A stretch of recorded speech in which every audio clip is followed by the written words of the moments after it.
All the streets are brown, and the teacher's gay. I went for a walk, got mugged along the way, yeah. That's Mama to the Papas, California. I'd be safe from harm if I moved from LA. California fleeing, I gotta get away. Stopped into a woke church with rainbow flags displayed. When I pulled out my KJV, Hebrew and Greek, the pastor burst into flames. I know Montana can be cold and throw us out of the way. It's a great one, man. Still I'm California fleeing, just gotta get away.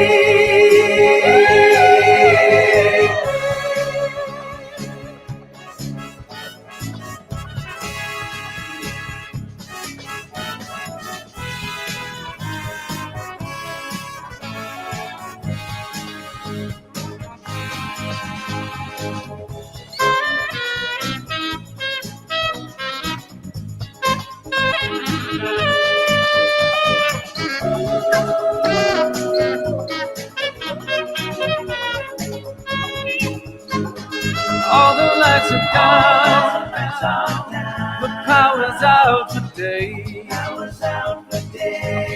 Now I have to walk, can't charge my Tesla today, yeah. Taxis are so high, and the traffic's a pain.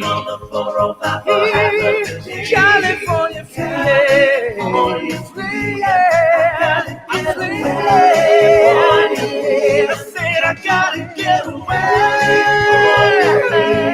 I gotta get away. I gotta California fleeing.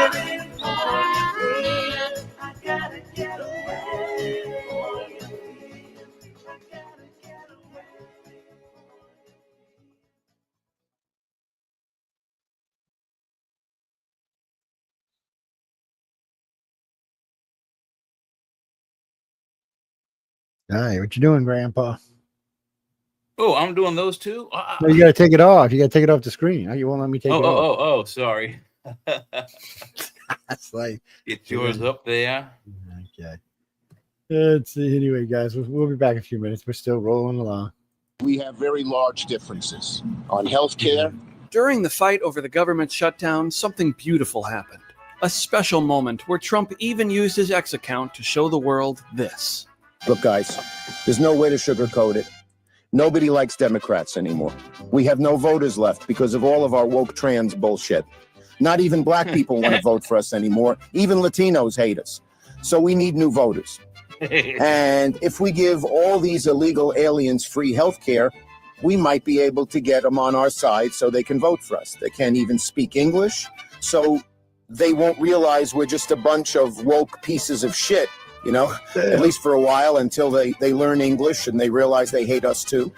The Democrats, like angry librarians, responded exactly how you'd think they would. Yesterday, the president posted an offensive deepfake AI video of Leader Jeffries and me with sombreros, fake music, impersonating my voice There's only through one AI. sombrero there, Chucky. Wait. That wasn't you? Really, Chuck?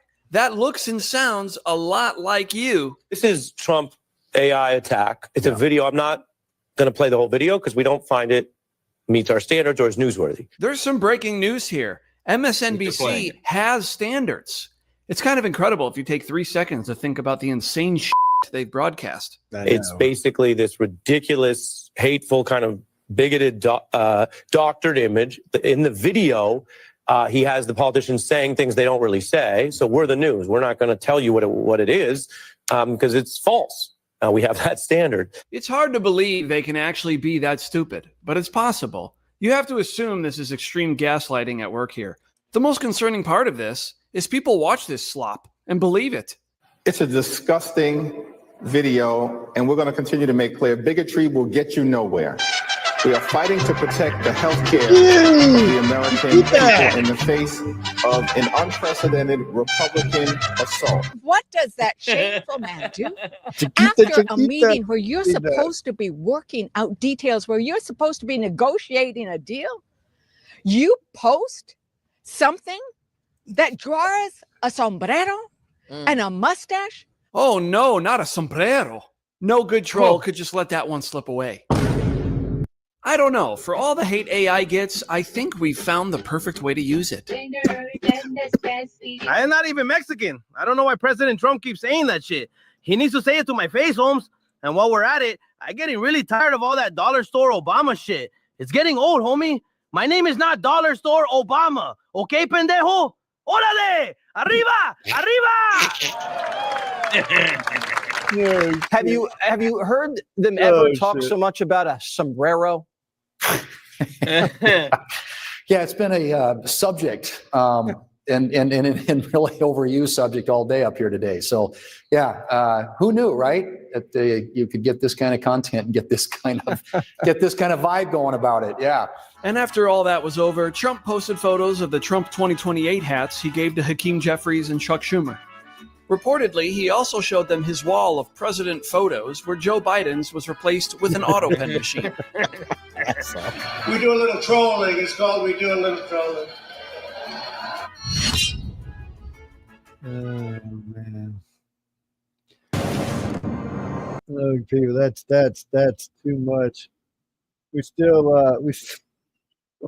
have one more of these. I'd like to understand we'll one put up thing, with though, this for a Joe. How second. is what Trump did with that video? How is that any less bigoted than them calling him a racist? Let's see what else. A racist, fascist. They call him a pig. Orange. What else? Well, I think it's all fair and love in politics at this point. I mean, you wanted to be an ass, you got your ass handed to you. No one ever expected him to do something like that. And I mean, they make fun of him all the time. They're always making, saying he said this, did that, once that. I mean, it's a constant ongoing thing with the president that he's there's some kind of fake something else out there about him. Now we found out that pretty much everything Obama said in 2016 was kind of a deep state kind of thing. So not even sure what to think about that. But anyway, we're gonna post. Oh yeah, people. No. There's charges being brought up over this Russia stuff.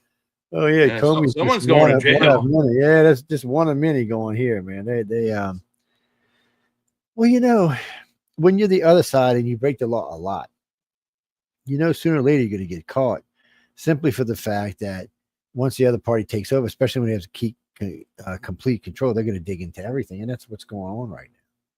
And that's probably what's going to be going on for the next 10 or 12 years.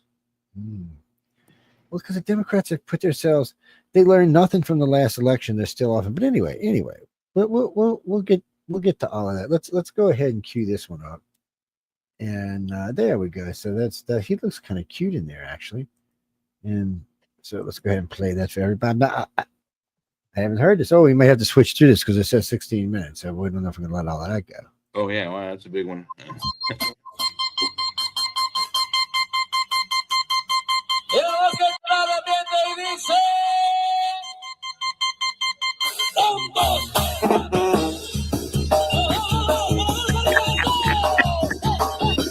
Shake it, Akeem. Shake it, baby. What the hell is this?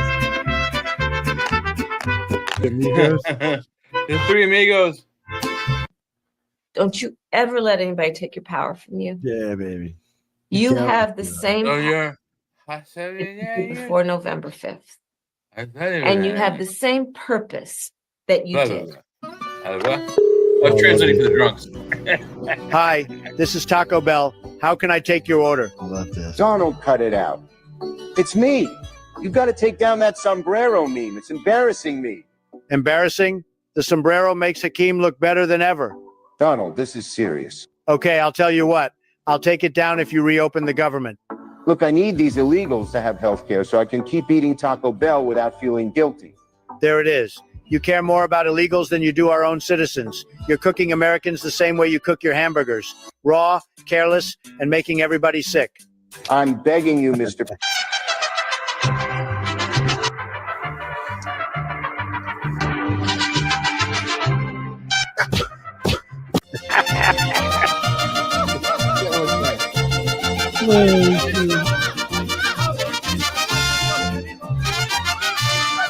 Some viewers may find the following video disturbing. Viewer discretion is advised. I don't think you're right. I think you're making it an issue. Vice President Vance is making it an issue, but I haven't heard anybody in my party saying that illegal immigrants should get access to the health insurance marketplace. I'm so glad you said that. Ladies and gentlemen, I love this. We got him. Actually, I have some tape of your Democratic Party members saying this on the debate stage. So they've all said it. Let's play the clip.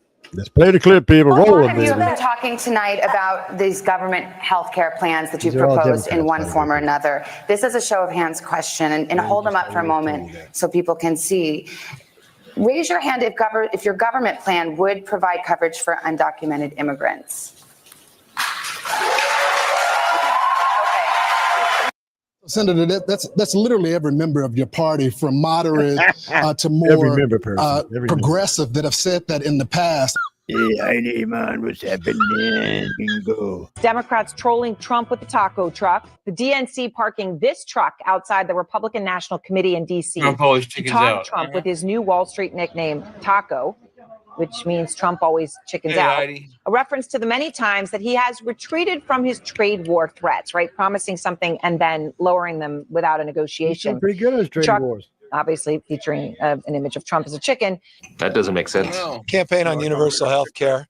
We're delivering that. We are implementing our ideals. We are manifesting this principle, this fundamental notion that so many of us have been Yeah, I say he's preaching a smooth line for years from and the years get-go. and years. Universal health care for all, regardless of pre-existing condition, regardless of the ability to pay, and regardless of Regardless your of immigration citizenship. status. If you I'm care thinking he could talk not Jay's just underwear about off of him, man. values and principles of morality, but if your only values and principles are advanced through economics, then that alone should be an argument in favor of universal health care, why a should it- pathway and a framework It's for strange, 1.1 million undocumented residents in the state of California to avail themselves to high quality, comprehensive medical care, long-term, short-term, preventative, as well as in-home support service care and coverage. Now, Newsom says California is facing a $12 billion deficit. Governor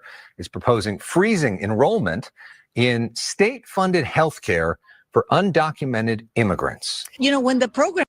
Is he really now? Yeah, we're going to stop right there. We're coming back. Yeah. We're coming back.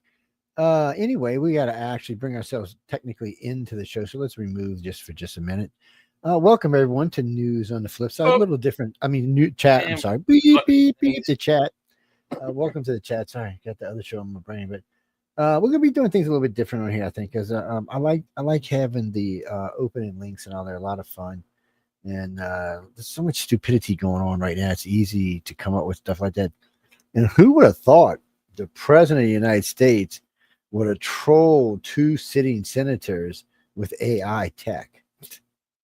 I mean, Well, I can't pay was saying this kind of earlier, shit. what difference does it make? The Democrats have called him a fascist? What's an oligarch? They've called him all kinds of hateful words.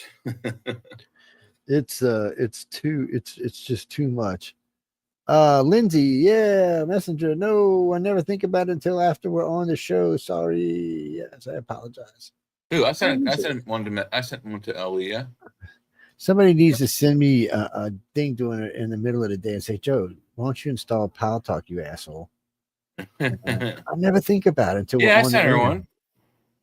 You know, what's that, Carolyn? Carolyn.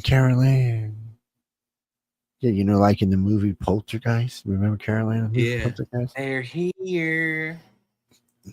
Oh, y'all remember the creepy old lady, the little creepy old lady, whoever the hell she was? This house is clear. I'm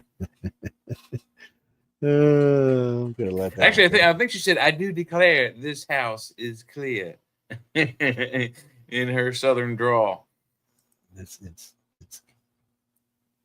What Well, it's getting to be close to Halloween now, so we're what 27 days out or something, I believe. Well, and speaking of, you said a lot of stupid shit happening out there. Did you hear about this knucklehead?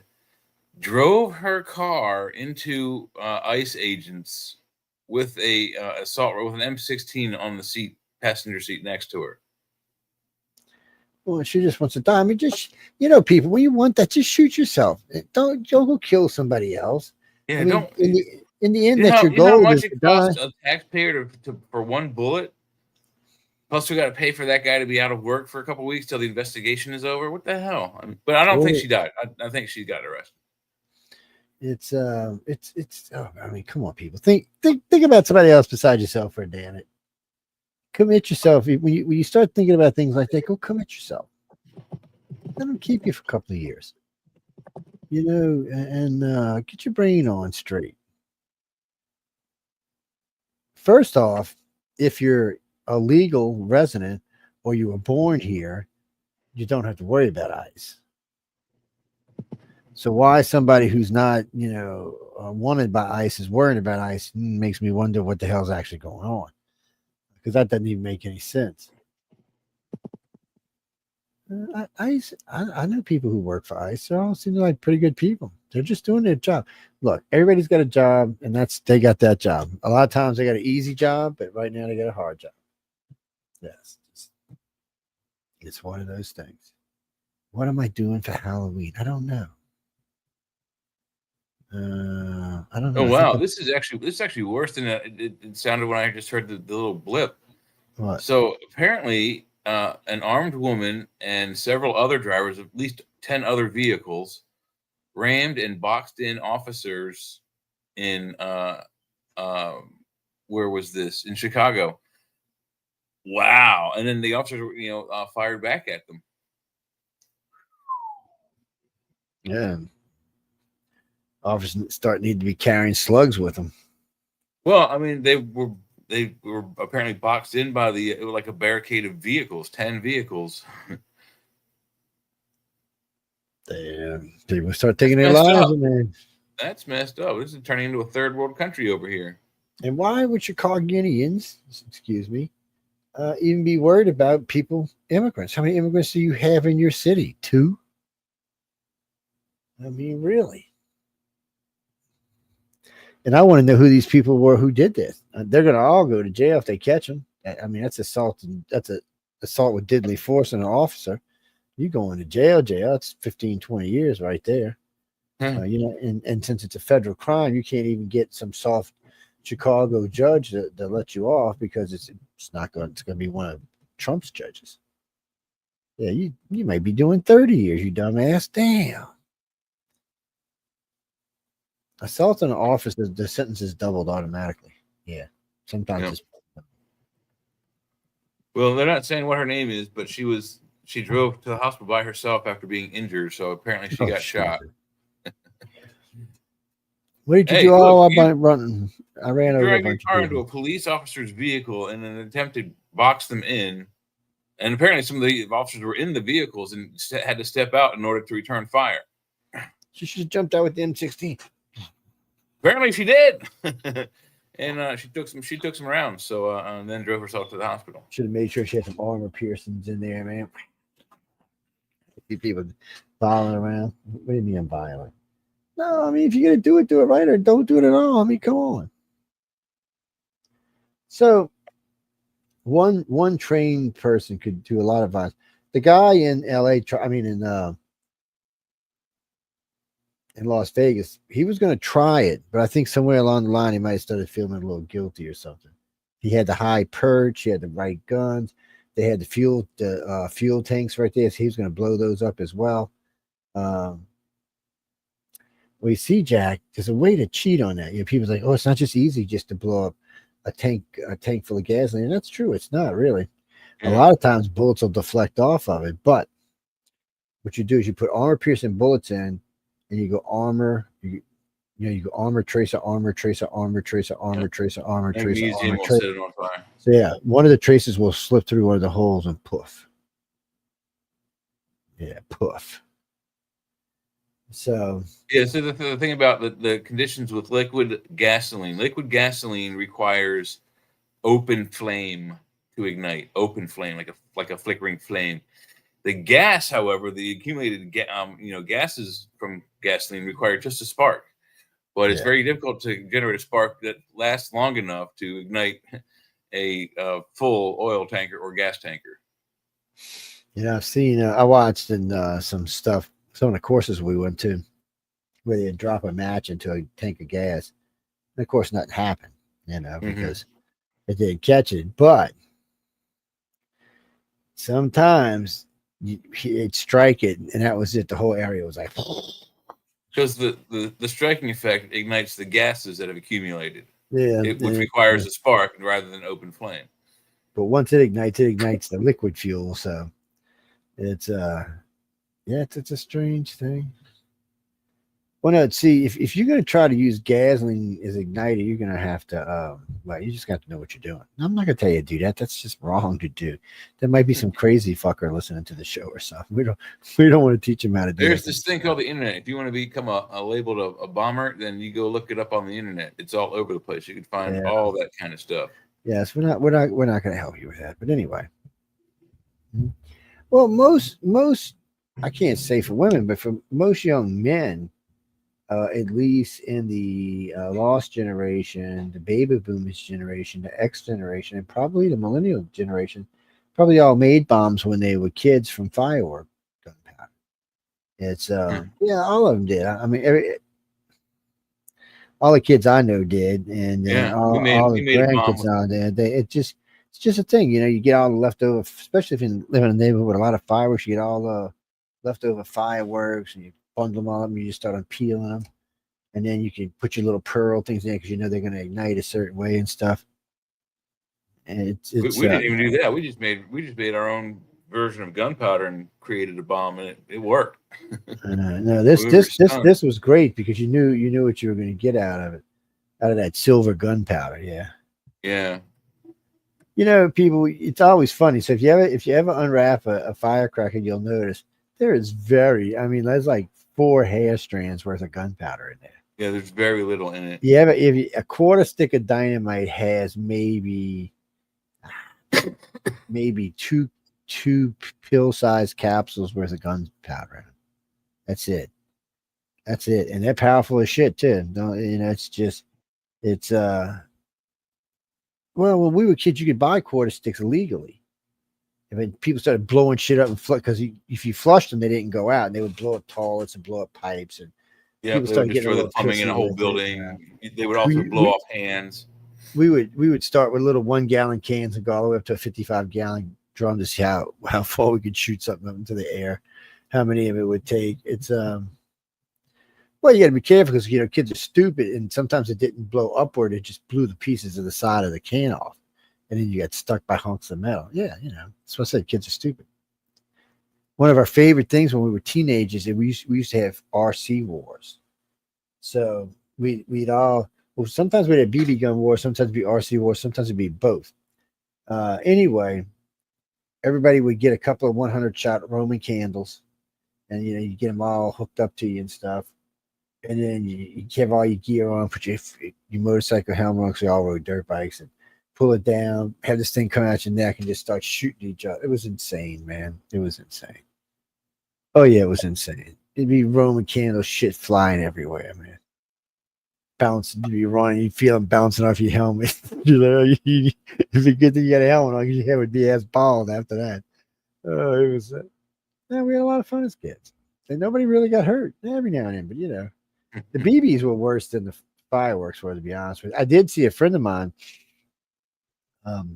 We were out, I think we were like 15 at the time, 16. It had to be 15 because my dad was still alive. And we were out, and we'd been out shooting bottle rockets all day. So he had stuff like half a gross of bottle rockets in his pocket. He's not just throwing them up in the air, and I guess a spark landed in his pocket and set off that, what is that, 70-something bottle rockets in his pocket. It's just a big flame blowing out the side of his leg and shit. He was all fucked up, man. But he got second and third degree. We had They didn't want to tell anybody he got burnt that bad because it was sad. Then we went swimming in the pond. Lucky he didn't get the guy's leg. In fact, he had to get chopped off or something. And it was crazy because he was running around. It looked like something in a movie, man. He's patting the latest flame shooting out like this far. I shouldn't laugh because I know that shit had to be extremely painful, man. It was almost like he was the firework the way it was shooting. He was running. It was insane. I feel for that because there ain't no way that didn't hurt. No way. And boy, people get blown up by fireworks all the time. They're just dangerous. Oh, yeah, they're extremely dangerous. It's explosives. I mean, shit! They wanted to take us all jail. So we were making some really good money, and so we were buying a lot of fireworks. Me and my partner and some other people we knew. We were taking up the whole block and just bombarding shit everywhere. Well, this is right after Katrina. Right after Katrina. Hardly anybody in the neighborhood. But we got a bunch of people. We got all of our workers there and their families and all this. So there's 100, 150 people. And they had a couple neighbors that come back. And one of them was out there with his kid. And I said, man, we're shooting some pretty big, aerial things. You might want to get inside, watch them, right? So he said, yeah. Well, one, and I kept telling him because we were shooting some big ones. One of the son bitches blew up. And when it did, it blew out sideways. Yeah, and instead of making it sting in the air and come down, it just blew the shit everywhere. So we were all dodging big hunks of freaking burning crap flying at your head in multiple layers of colors. Looked like something out of Vietnam there for a minute, man. It was kind of rough. Oh shit! We were out there. We were at the National Mall one year for the national fireworks display. I don't remember how old I was, 8, 9, 10, something like that. But it was a rather windy day, and the whoever did the setup for the fireworks, where they were launching them from, and then they launched them from a barge in the Potomac. The anchor barge, so many feet from where the everyone's going to be sitting. But they miscalculated and didn't really realize how much strong the wind was going to be that day. So they parked too close. So where we were sitting, we were getting showered by hot embers from the exploded fireworks that were going up off directly above us instead of in front of us. It should have been out there, not up there. And so then, guys in yellow police rain jackets are coming up, going, move. So we all had to get up and move back, and it was crowded. It was a mess. Everybody got showered with hot embers. I remember it was, we were scared. I was like 10 years old. I want fire. Burn, baby, burn. Yeah. It's just weird stuff always goes on, those things. Christopher, we did there's a lot of years we spent a lot of money on fireworks. We did a lot of, we did we were on a friend of mine's had a huge property on the North Shore, right on the lake, and between everybody, I think everybody who went put up a grant. So it was probably 50 grand, 60 grand worth of fireworks. Man, they were blowing shit up everywhere. And he even got a friend of his who was one of those he didn't do fireworks, he did imploded buildings. He came and set up the fireworks. Yeah, he came and set up the firework display. It was insanity, man. Everybody had a great time. There was a lot of fun, and they were letting the kids blow shit up and push buttons and stuff and blow shit up. It's insane. And part of it was to music and part of it wasn't.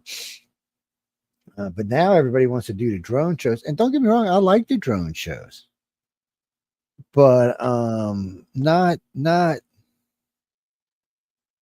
I don't know. They're not. Yeah, they're not. They don't have the same oomph. They don't explode. They don't make a noise. It is. They're just not the same. So I think you should do a combination.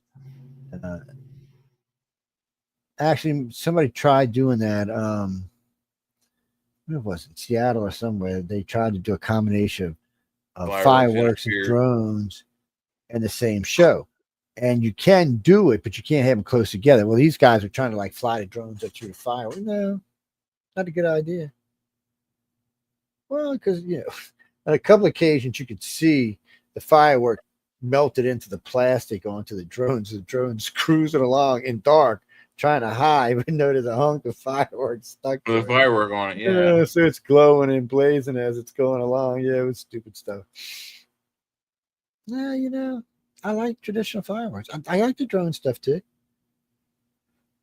Well, the thing with the firework, there's a physical report when it explodes, and you can sometimes if you're close enough, you can feel that. So you know when you're going to see something. With the drones, you got to watch the whole time, or you don't know they're doing anything. Well, a lot of times they give you the what everything's going to be. So. I think you're talking about the Coca-Cola truck and the bears. Yeah, I've seen that too. I've seen it. Yeah. Half the fun of fireworks also is if you're close enough to listen for the first boom when they launch the pot or the two. It's like a bottle rocket. Listen for that pop. Then you find the red fire trail of the bottle rocket going up. And then you try to once you hear that you try to guess where it's going to explode. That's the fun of fireworks. Yeah. Well, now when they shooting the thing, they're like big round orbs with some fucked up piece of thing underneath them that shoots them hurling into the night. It's well, no, Jack. You've probably bought the fireworks before, so they're round and they got a little piece on the bottom that shoots them up. Well, just think of this when they use professional ones, they're this big around, but they're still round. They still look the same as the little one. They're just bigger. And then there's a circle underneath it that houses all the gunpowder to shoot it into the air and send it on its way. And then inside the circle part is layered fireworks to do different things depending on what you're after. Yes. But, I imagine it takes somebody who has to think about how that's going to look. Yeah, depending on the different chemicals and minerals they put in there, it changes the color of them. Some of them whistle.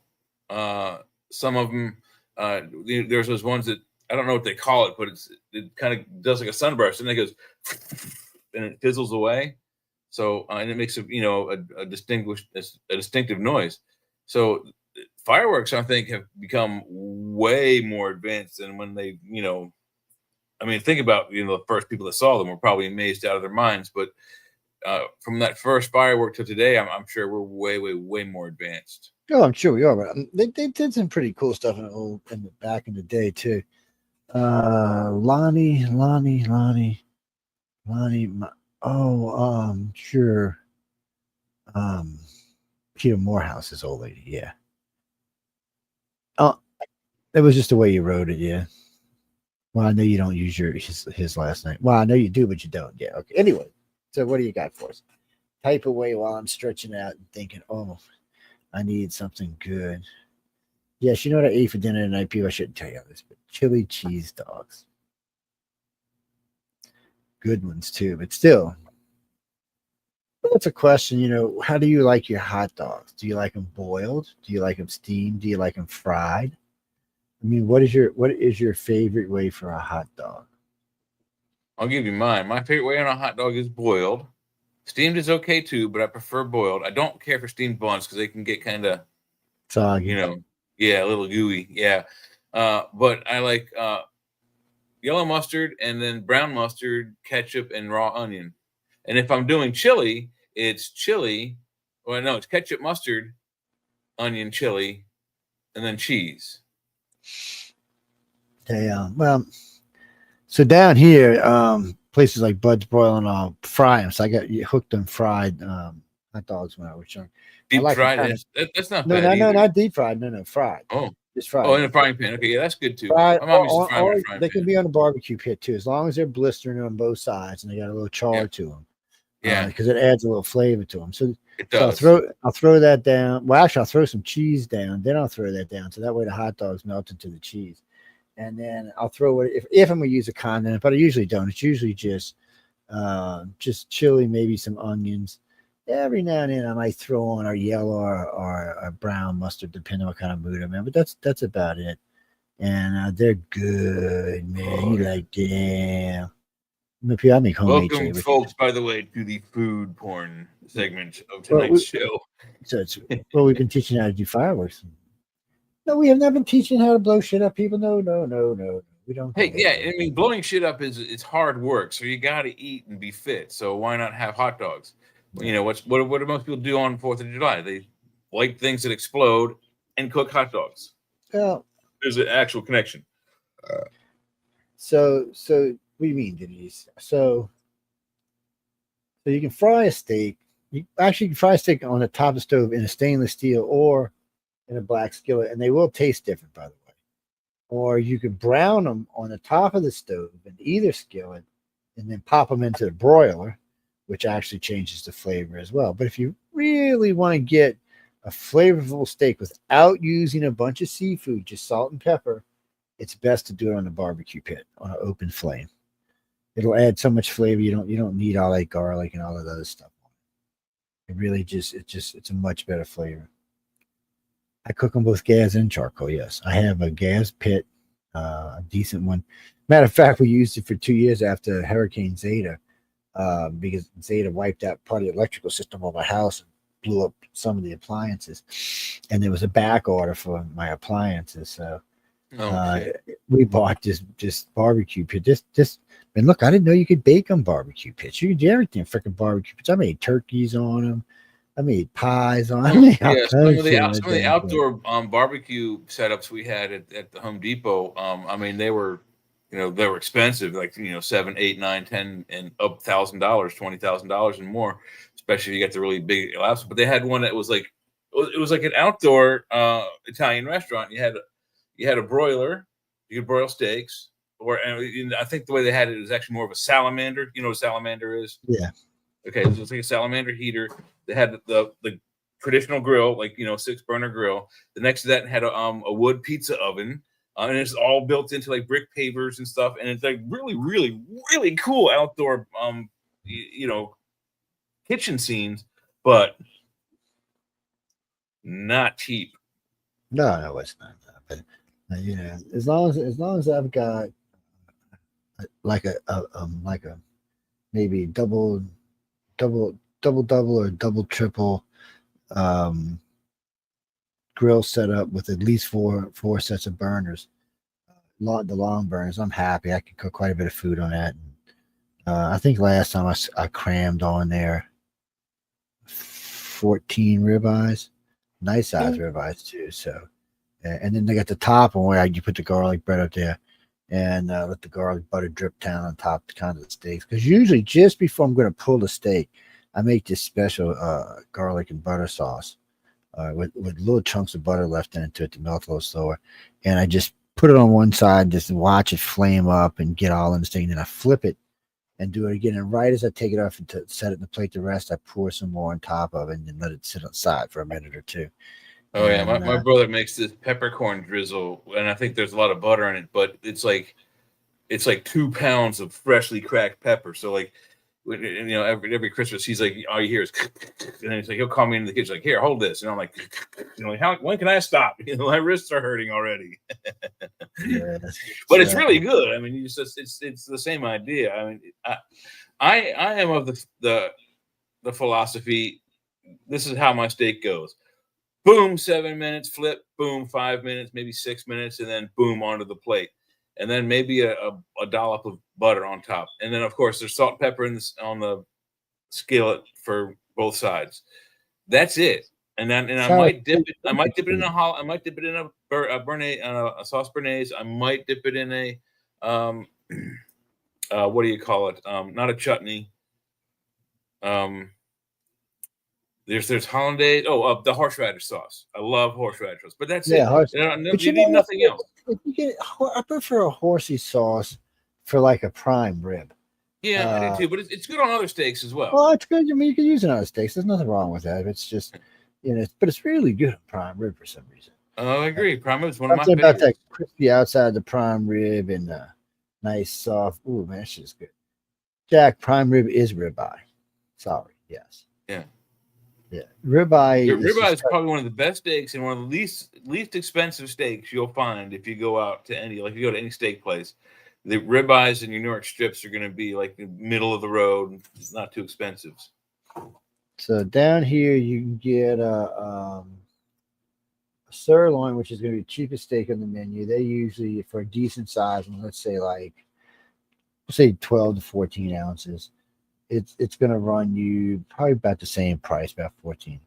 Now, if you get just a regular old ribeye, maybe a pound ribeye, maybe a little less. It's going to run you $24, $26. If you get cowboy ribeye, it's going to run you closer to $36 to $38. If you get a thick filet mignon, will run you about $30 to $50. Just depending on what comes with it. Because a lot of these high-end steak restaurants don't regular restaurants offer you when they give you a dinner, but high-end restaurants don't do that. It's the steak. You have to pay separate for the macaroni and cheese. You have to pay separate for the potatoes, separate for the asparagus, separate for everything. Whatever each item is totally and completely separate.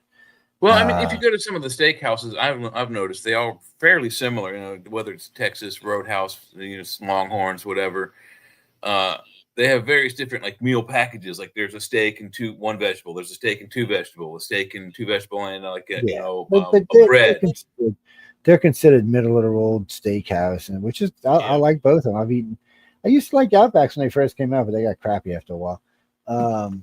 Hey, I've noticed that about the restaurant business, and I've been in it since not in a while, but when I was in college. When I was in college, that's when Papa John's got popular, and it came to Savannah, and everyone was like, "Oh, let's try it," because we were kind of sick. All we had at the time was, I think it was Pizza Hut in downtown, and I don't know if Vinny Van Gogo's had opened yet, but Pizza Hut was using sand, silicone in their cheese to make it go long, so they got in trouble for that. Anyway, but Papa John's did that. Their pizzas came out; they were really good. They were using good quality, like the best type of vegetables and ingredients they could get on as toppings and cheeses and whatnot, and they weren't greasy. And then after a few months, once they got their database, their customer base, wham, they went to the way Papa John's is really supposed to be made, and it's like the cheap cheese. It gets all greasy and nasty, and very colorful but nasty tasting vegetables. That's the way it is. They get you with the good stuff for a few weeks, and then they switch to the cheap stuff so that they can try to keep a modicum of their customer base. It's the wrong way to go. Well, though, when it comes to stuff like Papa John's and Domino's and Taco Bell's and McDonald's, it's a little weird because you have franchise stores. So franchise stores can do what they want. I managed a Mickey D's and a Taco Bell, and when I was young. And the thing of it is we were allowed, like Taco Bell. So Taco Bell allows you to pick the type of beans you want, the type of onions you want, the type of beef you want. So you can get 100% pure beef, with all the taco seasons. Got a nice orange color to it. It's all beef though. You can even feel it when you touch it. Or you can order the half beef, half soybean mix, which of course was probably better for you, but not what you were paying for. And that's why it's what most average Taco Bells give you in their tacos and burritos. So, and then they had the dehydrated beans. They had two types of dehydrated beans. One was a true dehydrated bean. So when you put water in it, was perfect little bean. It's nice, smooth texture to it. The other one sometimes you'd have to mix cheese in with it to smooth it out and stuff. It was kind of, I never used it in none of my stores. Hey, Mitch. Because I had to eat there, and none of that crap was allowed in the store. And there's a couple of things where you could shortcut if you wanted to. But give people what they want, give good quality, they'll come back. And same thing with McDonald's. They had that you could, McDonald's had three types of beef, and most of the stores, at least around here, all use the 100% pure beef, but you could get them mixed and cut with other stuff. And same thing with salads and stuff. There was things you could do to change it up. So, when I was manager for them, they used to make the biscuits, make them from scratch in store. They were really good. And then one day they didn't. They just sent them to you in trays, and you threw them in an oven and cooked them. Actually, it came with a speed oven. The biscuits came with their own ovens. That shit was too funny. But hey, it worked. It was work. Yeah, I did it for a little while down with the benefit. Well, it's not that, Denise. My family growing up, we weren't really in fast food, so we owned a steakhouse. We owned Pam's North Lake, which was just a restaurant that serves all kind of food. It was like a variety, American style variety restaurant. Yeah, and then we had a restaurant, but it was like a restaurant, piano bar type club and restaurant. Kind of upper scale. It was nice. And then we had 2 other clubs. Now we know why you know how to cook so good. Yeah, well, I also cooked. I cooked. I started out with cooking at the Drew Track, which was this really high-end restaurant. I learned a lot from Chef Yvonne and a couple other guys there. And then because I was parking cars, that's a job I got. Man, I used to make a lot of fucking money parking cars, people. Man, I was like 16, just making. Sometimes we're talking like long times ago. This is like $1,000 a week. You're thinking, guys, it would be like $8,000 a week right now. That's a difference. It was insane. I mean, gas is only 30 cents a gallon. I think a Coke was 12 cents or something. It was just even cigarettes was only 22 cents a pack. Yeah, I remember when you could put a fucking, pardon my French, you could put a 25-cent piece in and get a full Coke, a full 16-ounce glass. Yeah, glass bottle and all. Top bottle of Coca-Cola. And not a return glass bottle either, a new glass bottle. Yes. Yeah, and no return where I was. Yeah, so it was definitely different. What's that, Jack? End of the world as we know it. Oh, you talk? No, I know what you're talking about. That's the late great Planet Earth stuff. We've talked about that on here before. Yeah. Well, I don't know. 3i Atlas is gone, isn't it? Didn't it go by Mars yesterday? It kind of went by Mars and went, "Hey, Mars, look at this." Did it explode? No. As far as I know, it just cruised. So wait a minute. Here's one for y'all. For all my conspiracy friends out there, this is United Public Radio and the UFO Paranormal Radio Network, and you're listening to the chat. And the latest conspiracy is this. 2 days ago, 1 day ago. Let's find out what's the latest. So listen, people. So what happened is all the servers and all the stuff where you would have got to watch and do it and see what's going on were off yesterday because of the government shutdown. All these people that would have been normally observing it were also off because of the government shutdown. Who's responsible for that? That's a good question, isn't it? Oh man. It might be something that starts with Chuck and ends with Schumer. Shitty Schumer, huh? Yeah, you got shitty Schiff, people. That's who it is. Shitty Schiff, yeah. You notice you don't hear anything from him lately? Nothing? Well, no, because right now Schumer's getting all the shit list stuff from the Republicans. He's the lone holdout. No, but I mean, they served Schiff with some kind of paper, so. Ooh, well, he might have gotten a either a cease and desist order or a peep order, an STFU order. Shut the fuck up, dude.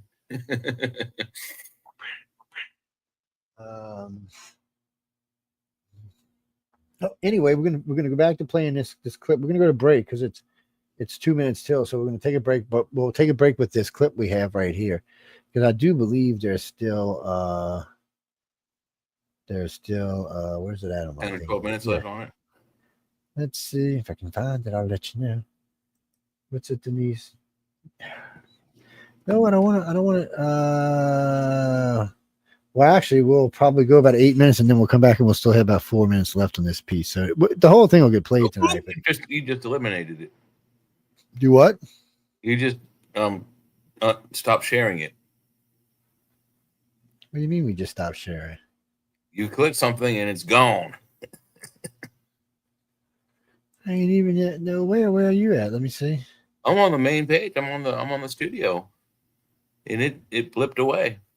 Did we? I was looking right at it, and it went boop. I was going to ask you who that strange-looking Muppet lady is on the video. Let me make sure we didn't get kicked on something or something. I don't see it anywhere. I wonder where it went.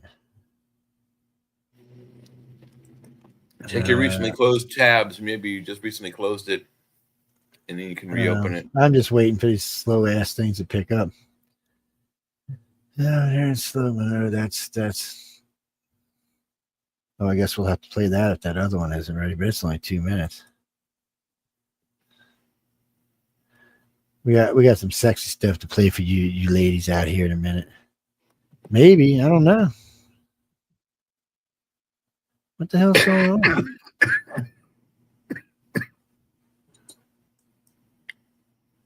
Well, Jay, you might have to get us on, man, because I don't know what's going on here. Okay, let's see.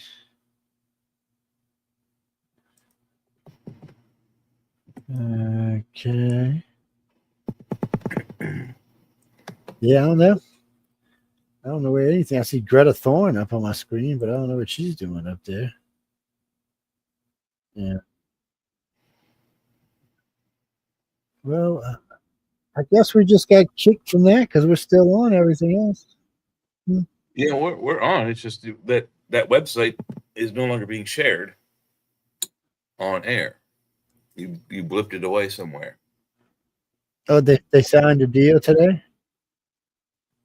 No, the video that you wanted to show. No. Some guy just said that they had they were signing papers today with Hamas. Oh, I'm sorry. No, Go ahead, I don't think that's what I heard. They were meeting with Hamas and Israeli leaders and with Trump representatives in I can't remember where. Somewhere in Europe, I think. But I'm pretty sure this is just a stall tactic, and pretty soon there's going to be just a glowing little incinerating spot right there in where the Gaza Strip used to be. And then when the fire dies down, it'll be a lovely little place, the Israeli zone. It's well, I guess we're just gonna have to wait and see where it all goes. For what's that, Jeffrey? No, it's I don't know. We'll just, like I said, we're just gonna have to wait and see where it all goes. It's Trump's going where he wants to go, and the Democrats are going where they want to go, and the House is going where it wants to go, and pretty soon we'll just all be going somewhere, if it's not straight to hell. So keep your fingers crossed. AOC said that Hakeem,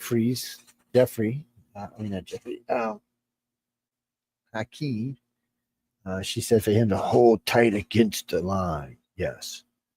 Hold tight. She's wanting Schumer to get hung, so she has a shot at his seat. Yeah, well, you know, I don't know how he's going to come out of his looking anything but stupid. At this point, I don't know how you come out of this looking anything but stupid. Hey, Mish, I didn't even see you in there. What's up, man? It's I don't know how you do. I think when your constituents realize that you are backing a bill that you're holding out on funding the government, which keeps us safe, you're holding out on a stipulation that will open up a part of the Affordable Care Act, the Obamacare Act, that will relinquish $1.2 trillion for illegal aliens or people that were brought into America by Joe Biden illegally. They weren't called refugees; they were called, what were they? Something else. And now they are no longer under his patronage, I guess you will. So they are now illegal aliens. So it's to those people they want to give this health insurance. Those people who were brought here, illegally by Biden. $1.2 trillion. $1.2 trillion for illegal aliens. No, sorry. I would refuse that too. I would not let that happen. Yeah, it's ridiculous. It's the most ridiculous thing I've ever heard of. Send them back, or whatever companies Biden brought them here to work for. Let their companies provide them health care, or let their companies send them back. It's yes, Stephanie. Trump needs to do one of Hillary Clinton's. Oh man, she'll get his ass killed. Y'all leave Hillary alone. So far, she's batting 100% on taking out her enemies. So let's just leave Hillary alone. Well, she may be getting caught soon. Oh yeah, she's got to go. She's got to go see the everybody. She's Yeah, wasn't she called in front of a grand jury? Yeah, I don't know, grand jury, whatever. She's got to go there. When we come back from break, Brucey Woosey, I'll find that map you're talking about. You're talking about the one of what the country looked like after the last election. Yeah, it was pretty red. Yeah. So this was the new thing that we were talking about the other day. There's no really blue states anymore. They're more like blue cities. Yes. Yeah, I remarked about the particularly when Trump lost, because I was diving down on the interactive election maps. I was diving into each state, and as you dive into a state, you could look at it at the state level or the county level, and at the county level, like almost the entire Eastern Seaboard, so except for a few really blue states like New Hampshire, they all the outlying counties were red. Pennsylvania, for example, has 72 counties and only like 6 counties around 5 cities. It's swung the state for Biden, and that was shocking to me. I was like, why isn't the state considered? I mean, the majority of the counties are red. Why isn't the state considered a majority red state? Because of 5 cities. Yeah, well, because that's the largest population. 5 cities. That's it. Five cities and maybe 7 counties. But Out of Newsom's 72, out that 7 counties, though, out of 72 colors the state. That's ridiculous. Lines must be redrawn. well, that Newsom trying to redraw the lines right now. What are you talking about? That's absolute bullshit. That's not the majority of the state. 5 cities is not the majority of the state. I'm sorry. It can't be right. That cannot be possibly right. There's something wrong there.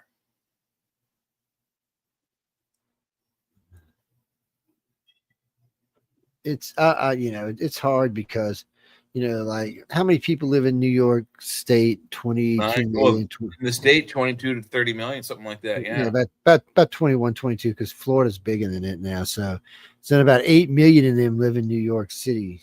Well, I was always saying 9. So yeah, we can even say 10, really. Yeah, it's probably more closer to 10. But it also has the benefit of another 10 million people coming into the city on a daily basis, Monday through Sunday, to work and do other things. So there's in the city at any one given time, there's usually at least 15 to 20 million. Oh, especially during the height of the day. You've been smoking that stuff again, haven't you? Damn it. No, that's for real. No, because there's only 21 million people in the whole state, and 10 million of them got to be working in other places in the state. Yeah, they're coming. Yeah, they're coming from other parts of the state. They're coming from New Jersey, Pennsylvania. All right, so but I mean, they got to be working in other. How about this? I'll say it like this: another 10 million people who don't live in New York City proper come into the city for jobs and other things, then they leave. But there still has to be another 10 million out doing all the other jobs because New York's a decent sized state, so there has to be other people out there working. So they can't all be coming into the city. That's what I'm saying. There's only 21 million people. If there's 10 million in the city and you got 10 million coming to the city, that only leaves 1 million people to take care of the whole state. That's not enough. Because one out of that 21 million, probably those other 10 million people aren't New Yorkers. They're people coming from other states, Connecticut, Pennsylvania, Delaware. People that commute in for jobs during the week. There are another 10 million people that commute in for jobs, and then on the weekend there's I don't know how many, but there's more. There's a lot of people that come in for shopping and whatever on the weekends, and maybe events like a football game or baseball game, etc. The Rockefeller Center. There's plays. So New York City is a very, very large, very, very busy, very, very populated city. I mean, I guarantee you. Let's see what Google says. Hey, Google, what is the average population of New York City? According to Wikipedia, New York City is the most populous city in the United States, with an estimated 8,804,190 people living in the city, according to the 2020 U.S. Census. 9 million. Yeah, that sounds about right. And only half of them are working. You got stay-at-home moms and kids, and some of them. So but like I said, there are 8 or 9 million people that come in from outside the state to work in the city during the week, making it the busy. And she just said it's the most populous city in the United States. Yeah, and I don't know why either, because you'd think it'd be L.A. and or DC. Well, maybe LA is only like 8.3 million. You know, No, I mean, they're all. It doesn't New really York matter. is They're all the almost same crowd. 8.5 million. It's almost 8.5 million. You might as well just call it 9 million, because next year all those 8.5 million people, they're going to have another 0.5 million babies. Well, I mean, they're both New York and California bleeding pretty heavy, so they're on the negative. Even though when you check the media, it says no, but when you check the census, it says yes. Well, I don't know. Maybe it might be. I've always wanted to have a brownstone. Maybe they're at a premium price now in New York City. Yeah. Give them How another cool would it be to 4. have a nice Hey, I tell you, brownstone? look. So listen. So here you go, people. I'm gonna give y'all a little piece of business advice here. So if what's his name? Zoloff. Is that his name? Zoloff? Like the Pedro? Zahami. What's his name, people? Zawadi, yeah, something or other. Anyway, so maybe kind of sort of the new, kind of hope not, mayor of New York. If he gets in, kind of. He's probably going to, unless most news services are saying, unless something dramatic happens, everybody's saying this, he's probably going to win. So if that's the case, it's within a year, you're going to probably lose Wall Street. Also, there's other big companies that are now talking about leaving New York. Macy's? They're talking about a lot of big companies leaving New York. Well, he's the one saying Macy's is like one of the few companies that built New York City. If they leave, that's legacy leaving. That's New York leaving. It's if Wall Street goes, New York is dead. Well, was it Dallas or Houston that said they're going to start making their own exchange? They're going to build their own money exchange, like the stock exchange. Well, they were talking. How about that? They were talking. More than likely, Wall Street will end up. It'll just get a new name. It'll be in probably one of the southern states, or maybe somewhere outside of DC. Maryland, Virginia, somewhere like that. Maybe a little further south, maybe Atlanta. It's because it's like the UN. Maybe it's time to throw the UN out of New York. Oh, I would say that's probably a good idea. They should have their own neutral. We should give them an island, an island like with sharks with freaking lasers on them. I know why they keep it here. I know why it's here because none of the other countries trust it to be anywhere else. Hey, Mark. She can't guarantee everybody's safety if they go to his country. So, yeah, Xi Jinping. That's what I'm talking about.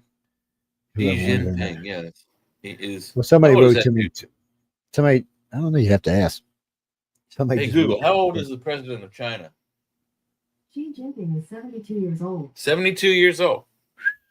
Isn't that how old Trump is? I didn't understand. Shut up. Trump's 78. Okay, well, I was trying to get at the fact that they're not that far apart in age. Yeah, Trump's out there. He'll be 82 when he gets out. That's why nobody, even when people tell me, keep saying Trump 2028, he's going to be 82. No, he needs to retire, chill out, maybe work as an advisor, like most presidents do afterwards, especially if it's his. I like that he's threatening Trump 2020. I think that's hilarious. Everyone's going to, I mean, I can see it now. The headlines are going to be like, Trump declares himself, supreme dictator. President forever. George W. said he'll challenge him. He'll challenge him in the primary. And Obama said he'll run against him. How can Obama run? He can't. No, if Trump can run, Obama can run. Well, Trump would have to turn off the 25th Amendment.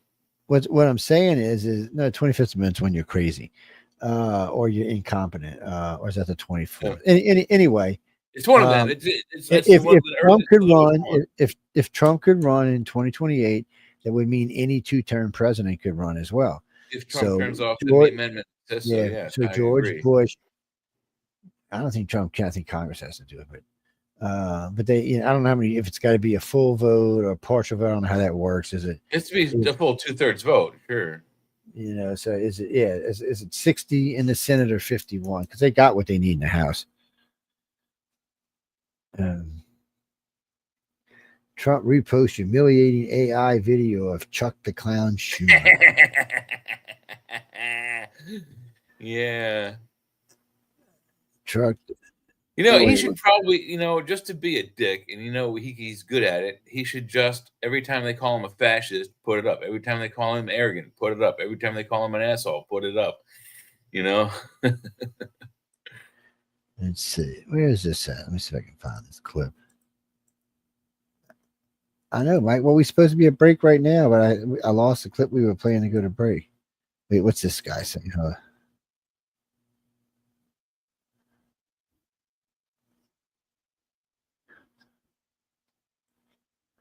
All right. Okay, hold on. Let's. Oh, one of the blue kitties wants in. All right, there we go. I lost the run there for a minute. Well, don't commit to mine. It's spinning. Let's see. Here we go. Of course. Okay, this is Mindani, people. This is the guy running for. Mamdani. That's his name. It's Zohan Mamdani. Yeah. Yes, we all love you, people. Did you see him ask for like his, you know, the city of New York's hand in marriage with a rose? Oh, it's so gay. It's not even funny. I know. Okay, here we go. Taking. He has attacked you personally and publicly like this. He's not a socialist. He's a communist. Okay, this is not a socialist, man. This is a communist. I don't like to see a communist become mayor. I will tell you that. I call him my little communist. He's my little communist mayor. We should never be in a position where we're talking about a communist. We're going to end up with a communist mayor. It's not even believable, my beautiful New York. I think if a communist takes over New York City, I think that's a gift to the Republican Party. Last time you were on this program, you were unequivocal in saying you do not like capitalism. But Trump, just in those remarks there, I counted, called you a communist 8 times. 8 times? Are you? Communist bastard. I'm a democratic socialist. I've said that time and again. My, what big ears you have, what big eyes you Well, he have, never what explains big what a democratic teeth you have. socialist is, You does wouldn't he? happen to be a wolf, would you? And Zoran just goes, no. I'm a cute little puppy. I'm completely harmless. And Aaron Burnett just accepts it with no questions asked. The left does not understand. Yeah, Zohan. No, Jack. I mean, they're just socialist is just as bad as a communist. Socialist republic. That's what the Russians were. They were. Technically, they weren't No communists. voters left because of all of our woke trans bullshit. Yeah, all of our Not woke even black trans people want to bullshit. vote for us anymore. This thing is Even going Latinos viral hate all us. over the place. So we need new voters. And if we give This is all over these a illegal million aliens free health care, 500,000 views. we might be able to get them on our side so they can vote for us. They can't even. Oh, man. You know, every time Chuck Schumer sees this, he must just lose his effing mind. I can't see how it just doesn't send him over the top. I didn't even know it was on there playing. Let's see. Speak English, so they won't realize we're just a bunch of woke pieces of shit, you know, Hey, what's at your least for a language? while It's until they learn family-friendly English and they realize they hate us too. The Democrats, like angry librarians, responded exactly how you'd think they would. Yesterday, the president posted an offensive deepfake AI video of Leader Jeffries and me with sombreros, fake music, impersonating my voice through AI. It wasn't me. Wait. That wasn't you? Really, Chuck? That looks and sounds a lot like you. This is Trump AI attack. It's a video. I'm not going to play the whole video because we don't find it meets our standards or is newsworthy. There's some breaking news here. MSNBC has standards. It's kind of incredible if you take 3 seconds to think about the insane shit they broadcast. It's basically this ridiculous, hateful, kind of bigoted, doctored image. In the video, he has the politicians saying things they don't really say. So we're the news. We're not going to tell you what it is. because it's false. We have that standard. It's hard to believe they can actually be that stupid, but it's possible. You have to assume this is extreme gaslighting at work here. The most concerning part of this is people watch this slop and believe it. It's a disgusting video, and we're going to continue to make clear bigotry will get you nowhere. We are fighting to protect the health care of the American people in the face of an unprecedented Republican assault. What does that shameful man do? After a meeting where you're supposed to be working out details, where you're supposed to be negotiating a deal, you post something that draws a sombrero and a mustache? Oh, How come no, all of a not a sudden sombrero. It has a No good an troll accent could just to let it? that one slip away. Get the hell out of here, lady. I don't know. For all the hate AI gets, I think we found the perfect way to use it. I am not even Mexican. I don't know why President Trump keeps saying that shit. He needs to say it to my face, Holmes. And while we're at it, I'm getting really tired of all that dollar store Obama shit. It's getting old, homie. My name is not Dollar Store Obama. Okay, pendejo? Órale! Arriba! Arriba! Yeah, arriba. Have you heard them ever talk so much about a sombrero? Yeah, it's been a subject and really overused subject all day up here today. So yeah, who knew, right? That you could get this kind of content and get this kind of vibe going about it. Yeah. And after all that was over, Trump posted photos of the Trump 2028 hats he gave to Hakeem Jeffries and Chuck Schumer. Reportedly, he also showed them his wall of president photos where Joe Biden's was replaced with an auto pen machine. We do a little trolling. It's called We Do a Little Trolling.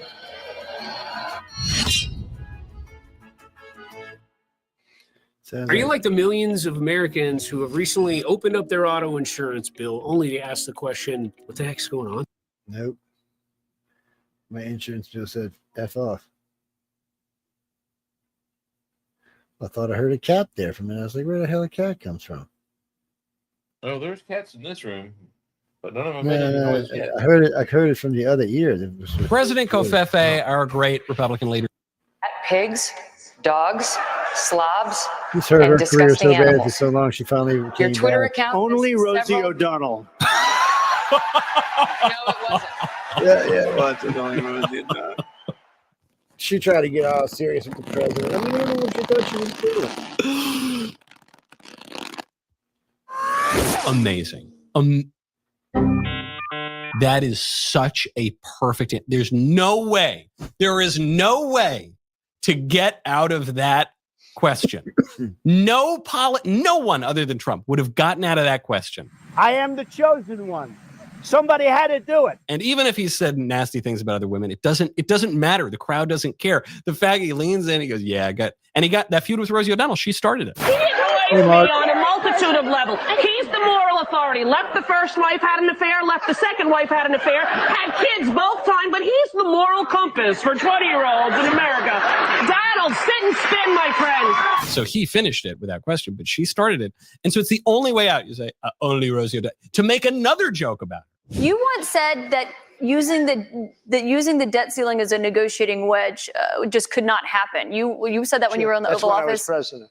So why is it different now that you're out of office? Because now I'm not president. Love it. This is supposed to be a little gotcha question, right? Hold on. Why are you using different arguments now? Because I'm in a different position. Duh. He's saying, yeah, if I were in a different position, I'd make a different argument. But he's guileless about it. So when people call Trump a liar, they call him dishonest or whatever, deceptive or something. I think whatever you want it, you can't call him deceptive. Are you calling me a liar? No, of course not. Even when he's pulling a fast one on you, he's guileless about it. He'll be right out in the open. Yeah, because I'm not president. Deal with it. Deal with it. CNN. And people applaud. Mr. Trump, take 30 seconds. Let me just, he wants to be a tough guy. A lot of times you'll have, and it doesn't work very well. How tough is it to take property from an elderly woman? Let me talk. Quiet.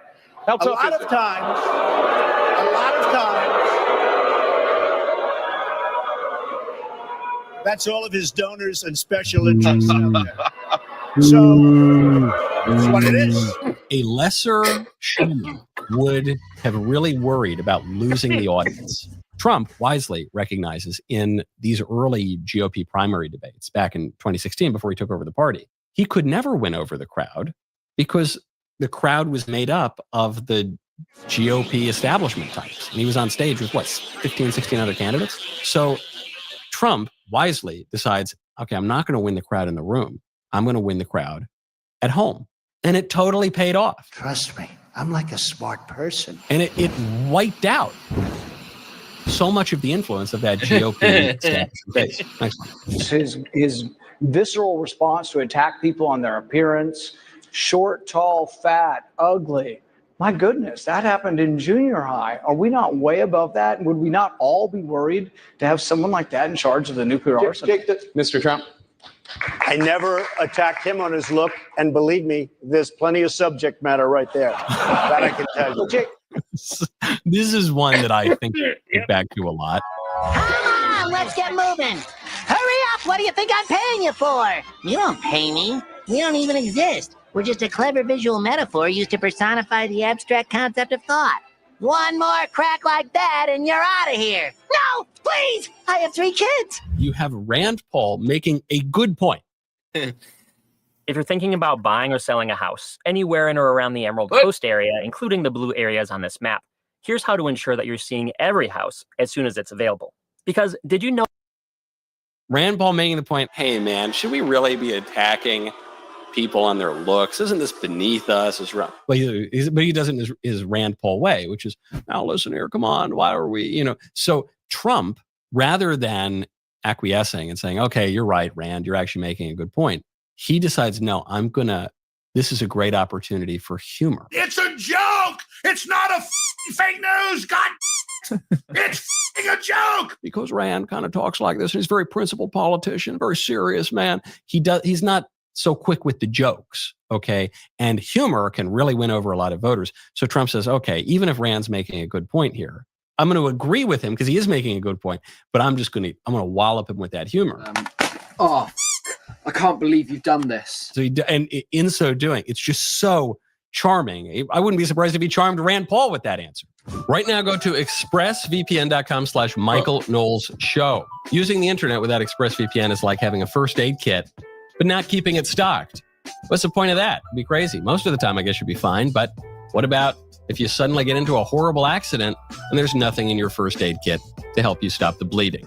Every time you connect to an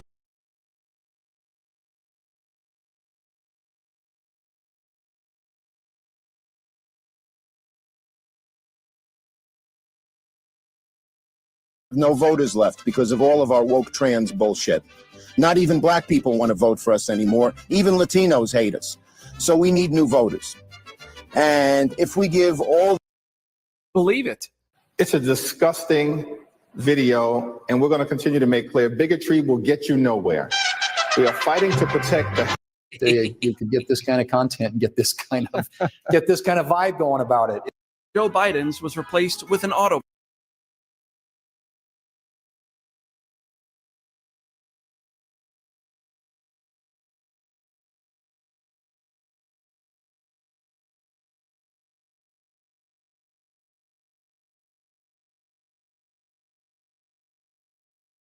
Again with the Navy ships? Oh, God.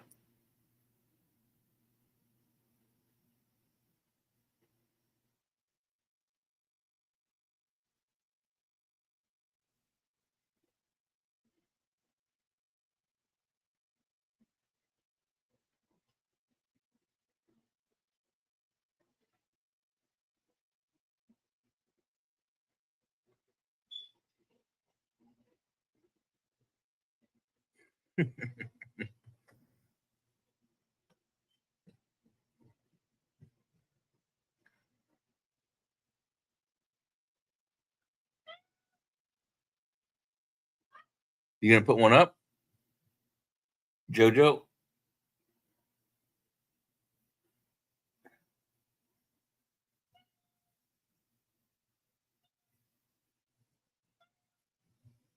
This is the thinnest armor ever. Introducing Hyper Concealable Armor. This vest is made for those looking for uncompromising Yo, Donald Trump just nuked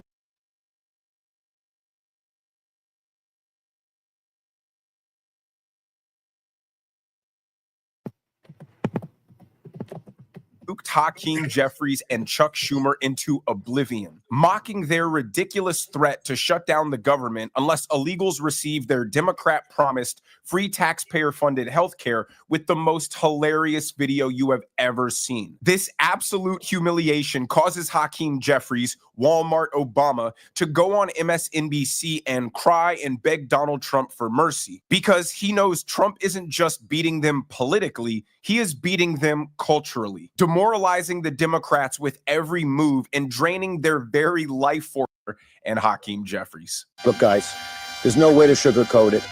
Nobody likes Democrats anymore. We have no voters left because of all of our woke trans bullshit. Not even black people want to vote for us anymore. Even Latinos hate us. Confidence yet as Chuck Schumer and Hakeem Jeffries. Look, guys, there's no way to sugarcoat it. Nobody likes Democrats anymore. We have no voters left because of all of our woke trans bullshit. Not even black people want to vote for us anymore. Even Latinos hate us. So we need new voters. And if we give voters left because of all of our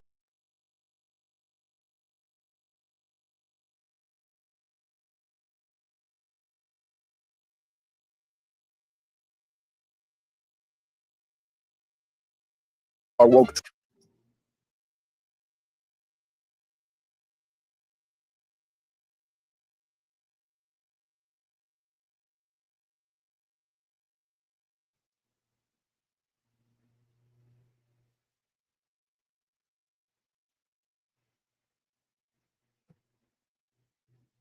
Yo, Donald Trump just nuked Hakeem Jeffries, even though there was no way hateful or Chuck Schumer today. Take a look.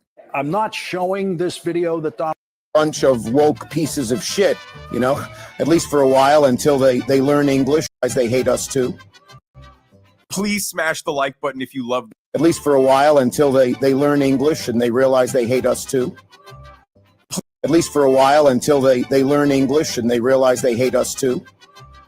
Please. They won't realize we're just a bunch of woke pieces of shit, you know, at least for a while until they learn English and they realize they hate us too. Bunch of woke pieces of shit, you know, at least for a while until they learn English and they realize they hate us too. Bunch of woke pieces of shit, you know, at least for a while until they learn English and they realize they hate us too. Bunch of woke pieces of shit, you know, at least for a while until they learn English and they realize they hate us too. Please smash the like button if you love that video. This has caused an epic meltdown from Democrats all across the internet, forcing them into their knee-jerk reaction of calling everything racist, even though there was nothing racist about that video at all. Democrats dilute, change, or completely ignore the meaning of words when they lobby them as insults against people, but expect these insults to hold the significance of the original meaning. Racism is having contempt towards another person because of their skin color, putting aside exactly what Hakeem Jeffries does when he goes on MSNBC and reacts to Donald Trump posting this video. Take a look. I'm not showing this video that Donald Trump put out about you and Chuck Schumer today. This fake video, people are going to see it. They'll see it in other ways. It's easy to find, but it is absolutely disgusting in every way. It is a lie. It's the man you met with has now lied about what you said after that meeting. Could you give us your reaction to that Trump posted video tonight?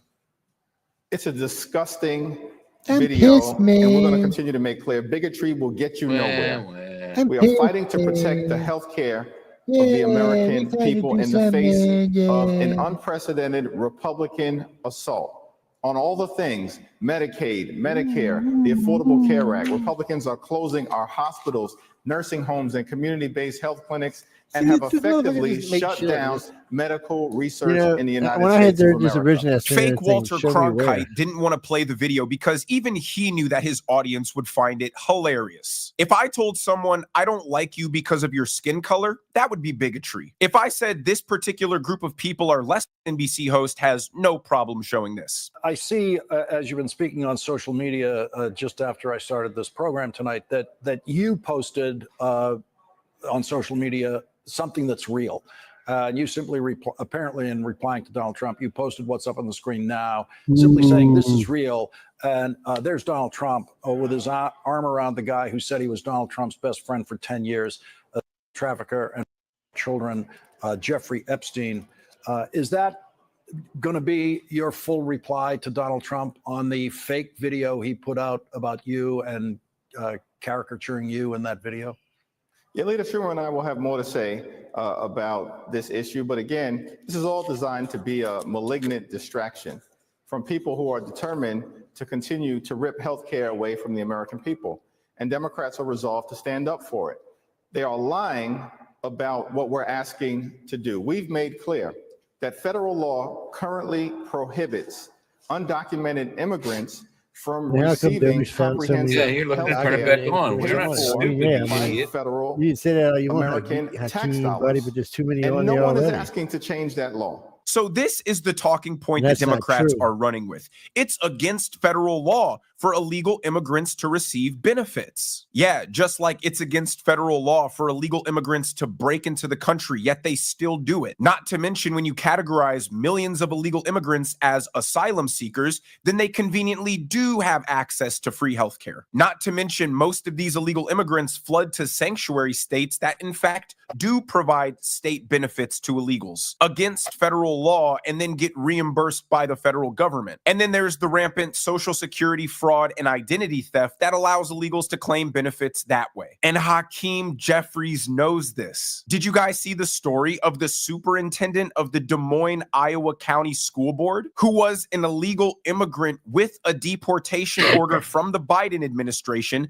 a previous weapons charge, yet he had a fake Social Security number, was registered as a Democrat in Maryland, and all of this was ignored, and he was hired as the superintendent for the largest school board in Iowa. So miss me with the "it's illegal, so it's not happening" argument. In fact, here's Chuck Schumer in 1996 complaining about the rampant fraud being used by illegal immigrants to claim federal benefits.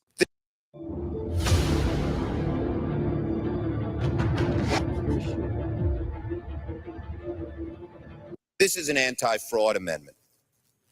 Over where we go, people say, well, why can't you stop illegal immigrants or others from coming here? And the number one answer we give our constituents is, when they come here, they can get jobs, get benefits against the law because of fraud. And here, the gentleman from Florida has put together the most effective anti-fraud measure we can find without it changing the actions of the government one bit. Clips keep resurfacing of Bill Clinton, Chuck Schumer, Nancy Pelosi in the 90s and early 2000s, talking about their policy positions on tariffs, on illegal immigration, on cutting welfare, and it sounds indistinguishable from the current MAGA agenda. Late 90s Democrats would be considered by today's standards far-right Nazi extremists. Yeah, they used to Nazis. fight incredibly hard against illegal immigration because they claimed it was exploited by businesses to hire cheap third world slave labor and undercut American wages. But now the party's moved so far to the left and adopted the radical belief that borders are a racist social construct, that securing the border, deporting illegal immigrants within the country, and stopping them from receiving free taxpayer benefits is now a crime against humanity. But the Democrats have put themselves in a lose-lose scenario where if they vote to keep the government open, their base is furious that they're capitulating to Donald Trump. And if they vote to shut the government down, then Donald Trump has unilateral authority. How one Donald Trump. And if they like they're going to fight against you see in the numbers is facing more pressure than the others, and that's the Democrats. Why? Why is it that the Democrats, in my mind, are facing more pressure, those Democratic leaders? And that is because their base thinks that their party leaders are weak. Look at this. Democrats on who has strong leaders. Look at this. 54% say neither party, 54% of Democrats say neither party has strong leaders. Among Republicans, 80% of their base thinks Republicans have strong leaders. Yet among Democrats, just get this, just 35% of Democrats say their party has strong leaders. When you add together this 54% with this 11%, we're talking about 2/3 of Democrats who say neither party or Republicans have stronger leaders, as compared to just 35% who say their own parties have strong leaders. As I said at the top, weak is how Democrats view their leaders in Washington. The Democrat base is tired of being steamrolled and embarrassed by Donald Trump. The party is completely reactionary to Donald Trump and has to pick the opposite side of what he does, no matter how good or positive it might be. They have absolutely no leverage and no political power, and their best move would be to work with Donald Trump in some capacity and be somewhat productive. What tools does the minority party have to use to push back? It's a great question. And when I was mocking Schumer and Jeffries yesterday, Matt Iglesias was like, well, what else do you want them to do other than win the midterms? Well, there's a few things you could say here. Obviously, they don't control the Senate or the House. Obviously, we know that. But we do know that when Republicans don't control the Senate and the House, they do find multiple ways to jam up the system. There is ways for minority party to be much more aggressive. For a start, stop voting for things. Stop voting for everything. Stop this bullshit bipartisanship. This has to end. You've got even my friends over at the Pod Save universe saying, stop all this. Like, you don't vote to fund a government that is rounding up American citizens, right? That is putting troops on the streets. This idea that, oh, if they just fiddle with the bill here and there, we can do a deal and fund the government. Stop voting for things. Be obstructionist, be negative, be cynical. That's for a start, just in terms of what you can do. Be negative, be cynical. That's the entire problem with the Democrat Party. They're not offering anything hopeful or optimistic or positive. It's just doom and gloom and sadness and misery. Nobody is interested in participating in that. Nobody wants to be stuck in a perpetual state of depression as their political identity. Basically, what he's saying is, despite the Democrats with a laundry list of demands that he's not going to accept, making themselves look like fools instead of competent politicians, and then getting absolutely humiliated by Donald Trump on social media. But let me know what you guys think down in the comment section below. If you enjoyed the video, make sure you hit that like button. Make sure you subscribe to the channel if you haven't already. Turn on those notification bells so you never miss a video. And I will see you guys in the next one.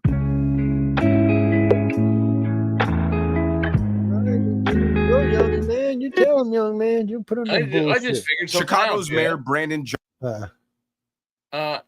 So the situation that we're talking about here is the Democratic Party wants to extend a branch of the ACA that Trump turned off when he got into office, that extends health care to these individuals, like 200,000 of them, that Biden brought in, and that those 200,000 voted for the Democratic Party.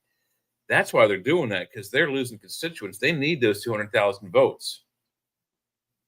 That's why they're fighting so hard to get these people that no longer have a valid legal reason to be here are now illegal immigrants, and they want them to stay, but Trump doesn't. Man, but the sad part is even some of the illegals aren't going to vote for the Dems. It just happens to be one of those things. Hey, like, the Dems are just in trouble. They're just it's just right. Yeah, I mean, every news network, the good ones and the bad ones, are all saying the same thing, that they're spiraling down. Oh, you know what? Whoever wrote that a little earlier made me think about something. I've been looking for a good apple cobbler recipe. Yeah, a good one. They said this place that made this apple cobbler, and the apples were always soft and sweet. Welcome to the Cutting of Food Porn segment. No, we're just stopping for a second, but just if write me at iCarCox.net, just drop me off a recipe. What do you mean dumplings? I can make dumplings, but I can cheat and make dumplings out of biscuits too. So yeah, that biscuits is the easiest way to. All you do is when you're in a pinch. We've done this before. You just go down to McDonald's or Burger King, and you just buy a dozen of their biscuits, just the biscuits, or even Roy Rogers up here. We have Roy Rogers, which is a fast food restaurant. Roy Rogers, the famous Western cowboy actor. Good burgers, but they also have very good buttered biscuits, and they're fairly large, and they would make many dumplings. Yeah, I just get the canned kind, slice them up, throw them in the thing. But I tell you something else. What kind of Cajun are you, man? Oh man, they're biscuits. Ain't no coon ass on the world. Oh, they're biscuits. You don't want them cooked. You want them uncooked. Besides, I'm gonna tell you something else you can make with them. I don't know. You get some of them big grand ones, those flaky ones, and just you let them thaw out a little bit and make sure they're thawing. Peel them open, stuff them full of some apple and some cinnamon and some sugar. Get a little filler, put them in there, seal them down, and put them in the oven and bake them up. Oh man, they are fabulous. There's a little icing over the top of them. Oh. You can even twist them if you want. You can pull them and twist them once you fill them and make these little apple twister things. Oh man, I'm telling y'all, that's something to tell y'all missing. That's good stuff. Christopher, his name was Oregon Bob. Oregon Bob, yeah. He was a individual Angela Joyner met. Angela Joyner is a woman I met a long time ago. She was the first reporter on the Stevensville, Texas case. Oh, wow. And then MUFON's Ken Cherry was working it as well. So they were working the case. I didn't come in until later on until somebody asked me to get involved. And then I did quite a lot of research, and then Piola Harris invited me to Stevensville for the first women's all-star conference. It was all women speakers. And I came up, and it was a good time. But anyway, I got to meet all the people at Stevensville and stuff. So what it turned out to be that it was probably from all the evidence suggests it was an Aurora type craft. Yeah. Well, I say type craft because there's like freaking 15 versions of the Aurora now. Yeah, there are always, at least, especially towards the end of the design phase, there are 3 or 4 different designs that they're trying to decide upon, and so if you could be part of the process, you'd be surprised how meticulous they are with these particular. Yeah, I guess you would call it seventh. It needs to be the 7th generation fighter craft, I guess, maybe even 8th generation. Yeah, so we're getting ready to start seeing we already have started seeing 6th gen coming out. Well, we have 6th gen drones to go along with 6th gen fighters. The A-47 and the X-47. Yes, they're both bad to the bone.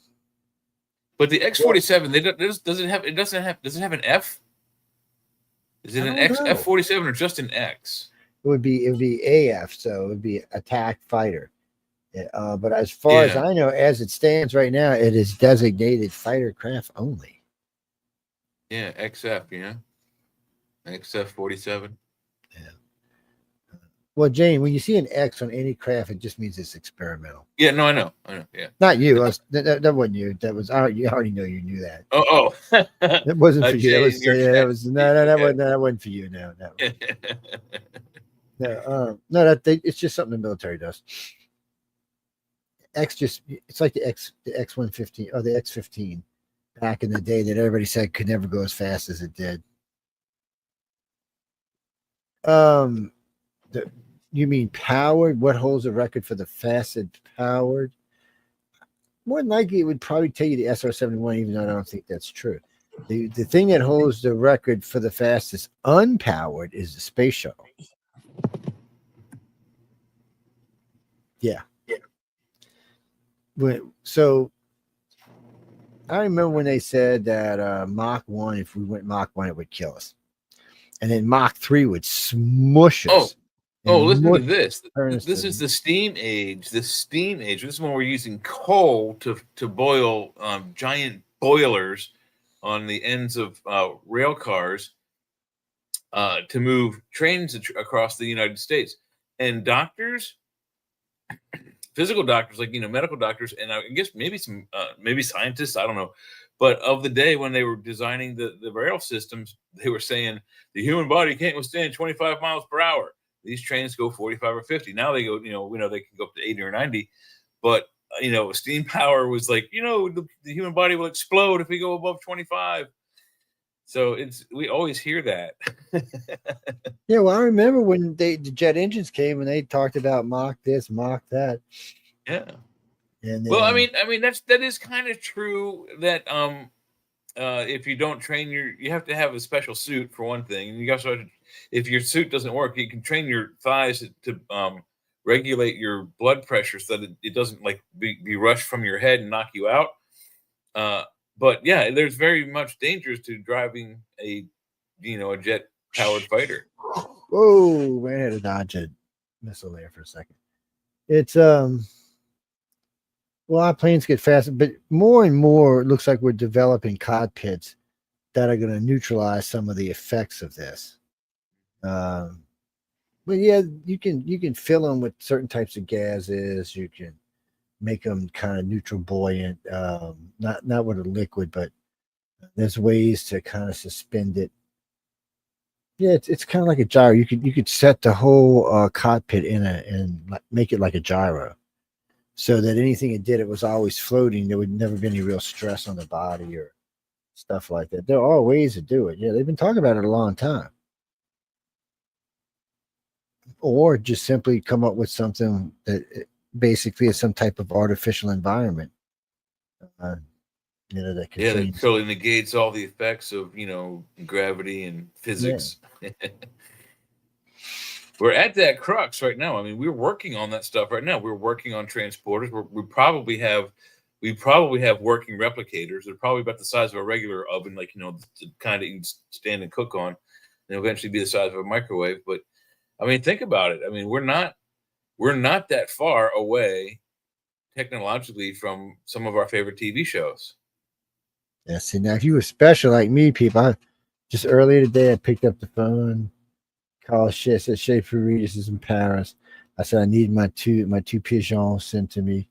I decided I want them cooked, just what I want with them. They popped them in. I heard the thing go ding, and there they were in my little transporter oven thingy, and took them out all warm. They just popped in. It took all about 2 seconds to get here, see? But you got to be in a special list for that, people. So. Well, I mean, but that's just it. I mean, it's a programmable device. You can walk up to it at any time, depending on what you've programmed it to it, and go, give me pasta bolognese, 1 pound, penne spaghetti, and garlic bread. Bang. Oh no, but I was talking about a transporter, not a replicator. I mean, it's the same technology. I was getting the same technology. But it's not the same as getting it live from the restaurant in Paris. I understand that, but you can also program a replicator to, completely duplicate a specific restaurant's recipe. Do you remember Star Trek Voyage Home? Star Trek Voyage Home. I remember Voyager, yeah. Oh, the movie, yes. Voyage Home, yes. Yeah, okay, remember that. So you remember Kirk and the girls having pizza? Yeah. They having pizza and a Michelob is what they were having. You remember Kirk's first sip of the beer, and he sipped it. He looked at it. He's like, "Wow," because it wasn't real alcohol. It's fucking real alcohol. He's like, "Wait a minute, man, it's much better." Yes, people. I don't drink. I'm sorry, guys. I can drink. I just don't. Because man, I got like tolerance of my tolerance is ridiculously high. Even when I don't drink, it's ridiculously high. It's probably because I come from a long line of alcoholics. I don't know. It's just one of them things. No, all right. I'll tell you a story. So I'm out with some friends. I'm around 38, probably 40 actually about the time. We're down in the French Quarter, the Vieux Carré, as it's called down here. So we're hanging out in the Vieux Carré, and the state troopers have this little table set up, and they're testing people's blood alcohol level, and then they're testing your reaction speeds. And I'm like, and the guy grabbed me and said, "You want to try?" And first he looked at me and said, "Are you driving?" I said, "No, I'm staying up the street at the Bourbon Orleans." He said, "Oh, cool." And he said, "Will you want to try?" I said, "Sure." So I sit down, he tests me. I'm like 1.15 or some shit. I'm way the fuck over the legal limit. Thank God I'm not driving, because I've probably been doing 2 years in jail or something. Anyway, I'm sitting there, and they got this thing, and then when it moves, you reach and touch. It's like a bell. It's actually a couple of different things, but that's how it was in the beginning. So he did that, and I reacted to the thing moving. I said, "Damn, that's pretty good." And then I did it again. He goes, "Man, you're getting faster each time." I'm like, "Wait, what?" He's like, "Yeah." And I was like, "That's impossible, because it's not just ringing it. It's some accuracy involved, because you have to touch it just a certain way, or it won't ring. It'll buzz, which would have been the equivalent of you running into somebody and causing a wreck." So he's there are kinds of like neat things like that. I was at I forget what, there's 2 malls in Savannah. I forget the name of this one. It was the furthest. I think just they call it the Savannah Mall. But I happened to go there shopping, and on my way in, they had the police had this big. They had the whole parking lot roped off, and they had this a course that cars were driving around in. And I was just curious, so I figured I'd go up and see what was going on. What it was the car that they had was specially tuned to be like if you were 0.08 drunk. So all the controls, the steering wheel, the blinker, the shifter, the brake, the gas, all the devices, everything in the car was designed to go on an 8 or 9 or 10 second delay after you turned it or moved it. And so it's really weird. So they said if I wanted to go, would I give $5 as a donation to the Savannah police? I'm like, to try to drive a car that's like drunk. I'm like, yeah. So I gave the guy $5, and they give you 2 turns, one practice and then one real.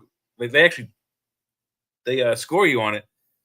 So the first one I go around and there's like a policeman with me, and he's got like a clipboard, just like a driving test almost. And he tells me how the controls are working, that, there's an 8-second delay or whatever. And, I do the course, and I didn't do too bad. I think it was like a 60 or something like that. Then he's like, all right, let's do the second one. So I do the for real one, and I like actually improved, and it came back around. He's like, Jesus. So like it was 85 or something like that. It was like improved like 20%. He's like, how did you do so good? And I said, well, sir, when my friends and I go drinking, they usually ask me to drive first. Bye. But no, it was the coolest thing ever. I literally told that to the cops. Like, my friends, when we go out drinking and they're drunk, they ask me to drive. So, you used to always get stuck. It's a skill. It's a skill that you can acquire, and especially with that device, that car. It's like a video game. I mean, if you do it 15 times in a row, you probably get a 99 or 100. I used to do. I get good and loaded. So now, people, I'm not telling y'all to go do this. Okay, so don't go do this. This is not. Just most people can't do it. Just don't do it. So I get a certain buzz. Well, there's a lot of bridges around here, and there's some flat, long ones. So like the causeway is 24 miles long. It's just flat with a couple of little overpasses on it. But then there's a twin spans, which is about 7 miles long. So before Katrina, it was a little narrower than it is now. But so I'd get on it, and I was just zone out and used to just infuriate. My wife wanted to kill me because I'd be like, I'm one with the car, and I'd go across the entire bridge without ever touching any control on the car whatsoever, including the accelerator, and never lose speed. Figure that one out, my friend. Pre-return trajectory. So if it would start to drift, I'd just think about it a little bit. It would adjust itself. No touching, no nothing. It was couldn't do it when I was sober. My car, I don't know if your Camry has this. My Camry has sensors in the steering wheel, and if you let go for too long or you have too loose of a grip, a big orange steering wheel will show up on the dashboard and say, grab the steering wheel. No, mine don't. But I wasn't even in the Camry back then. This was a Nissan Sentra. I did it in the F-150 too, 4-door F-150. I'm able to make annoying drivers turn one way or the other with just by going like this. So like it works on the highway, and it works on certain, like where I know where the roads are, but I have to know that there's a curve there. But someone who's going slow in front of me, I'll be like, okay, here's an exit. Go like that, and they'll usually put their blinker on at the last second and go. I don't know what makes them do it, but it works. You better go get that wrist. Look that girl. Make sure you didn't break nothing, or fracture nothing. No, it's from work, from pulling myself in and out of my lift. It's not. It's an old injury that's come back from using MHE, material handling equipment, forklifts and the like. And no, I was talking about what Heidi wrote in the row. Oh, damn. I know, she's getting crazy there, huh? Castro. Well, yeah. Welcome to the Bad Risk Club, Heidi. Mine is tore up from a carpal tunnel. So. Yeah, I'm just getting old, so mine just gets cripped up just to fuck up sometimes. Dude, I literally, I don't know if I think I did say this, but 4 weeks ago now, maybe 5 weeks ago now, Diane and I went roller skating. There's a couple skate places up here. And so I dusted out my skates and I didn't check them. So normally with roller skates, you know, not the straight ones, they're the 2x2s. The wheels usually are loose so you can go fast, and the trucks are tight so you can, you know, hold yourself in the turns. Well, in this case, my trucks were loose and my wheels were tight.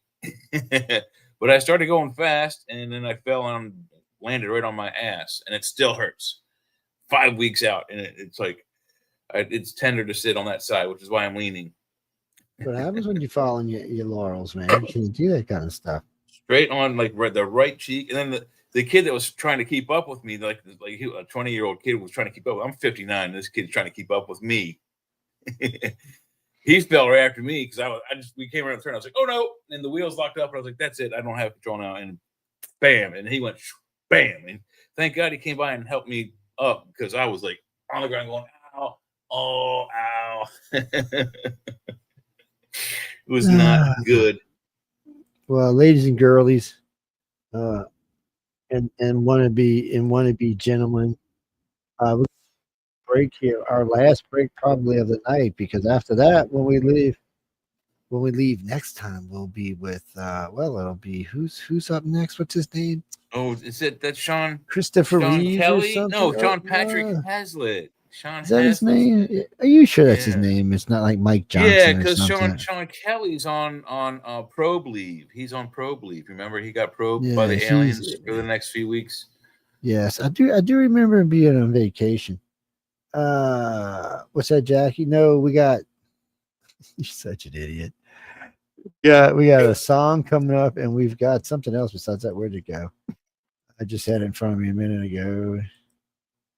Well, I thought I had it in front of me a minute ago. Oh yeah, no, okay. We got a couple things coming up, so it's going to be about 10 minutes. And y'all go, get some popcorn, smoke a cigarette. No, don't smoke a cigarette. Cigarettes are bad for you. You got to smoke anything, go get one of them little Clint Eastwood cigars, and just smoke like one a week or something like that. If that's if you got to smoke. You mean weed? That's between you, yourself, and your doctor. I don't get into that kind of stuff. But I'm going to introduce y'all to Mr. Spock. This is the new Mr. Spock, ladies. Y'all might like this new Mr. Spock. Let me go put him in the room with us. Jay was watching this with me earlier.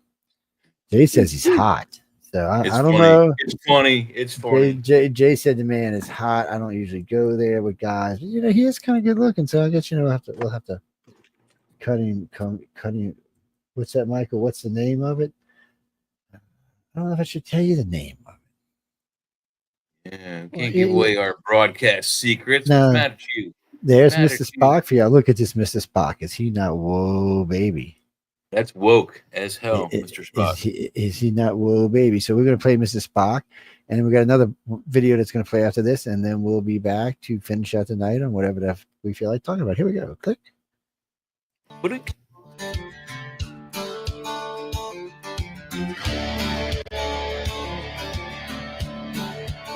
Hell's Klingons. Captain Kirk in a wife beater shirt, beer in hand, and Yeah, all baby. his boots. Hollering loud about the warp drive broke. Y'all were stuck in this galactic hooch. Spikes on the porch here, sharp as knives. Sipping sweet tea, calculating life. Says Jim, that ain't logical. You're just drunk. But Kirk hollers back, Spock. Hold my skunk. Beam me up, Bubba. This trailer's on fire. Scotty's grilling hot dogs with the plasma wire. We're boldly going. We're no rednecks. We need to send this to Sean. White spaceship with a rebel. There's Captain Pike. Born. Not sure who that one is.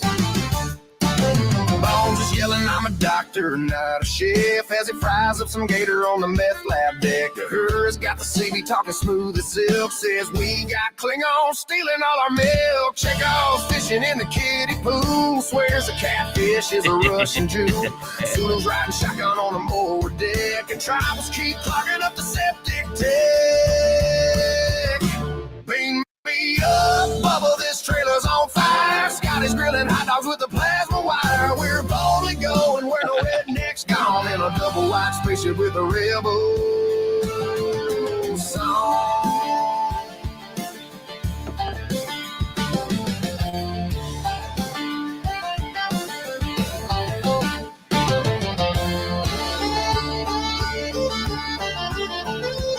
Like Mel Gibson and Scotty, though.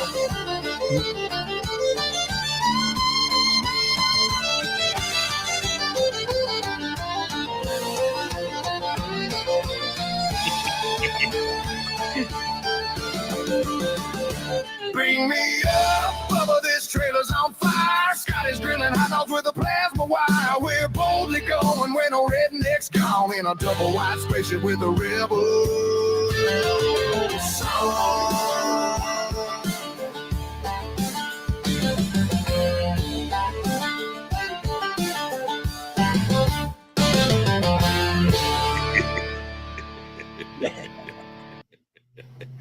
That's classic. Okay, guys, we got one more and then we'll be back. This is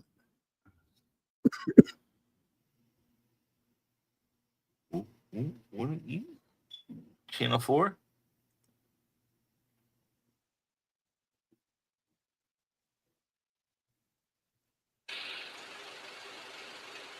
Oh, it's a countdown.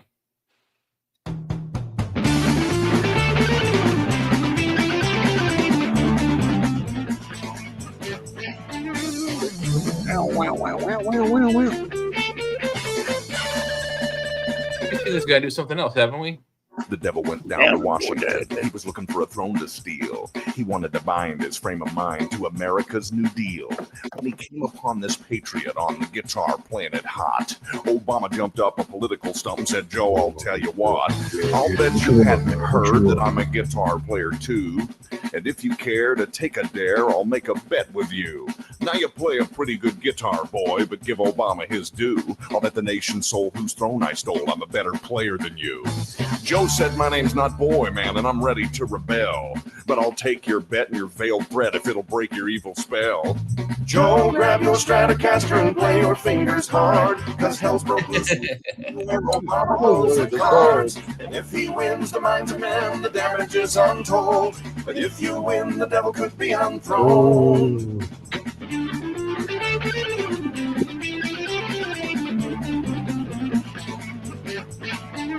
Obama grabbed his Telecaster and said, I'll start this test. And fire flew from his fingertips as he unbuttoned his president's vest. Then he kissed his magic guitar pick, and it made an evil hiss. And a band of politicians joined in, and it sounded something like this.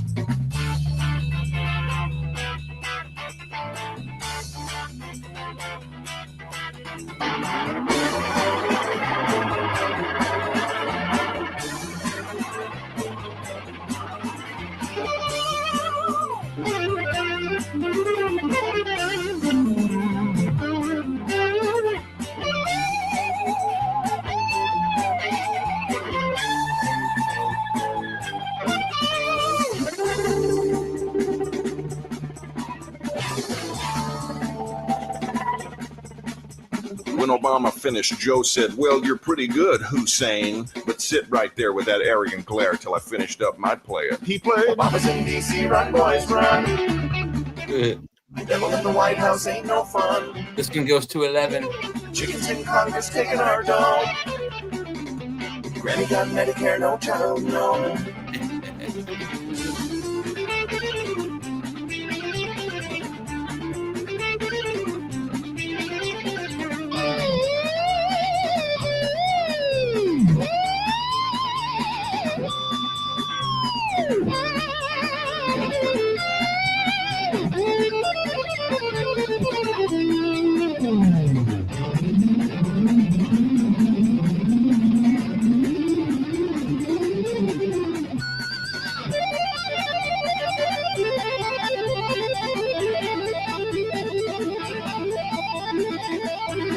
Hey, Dragon.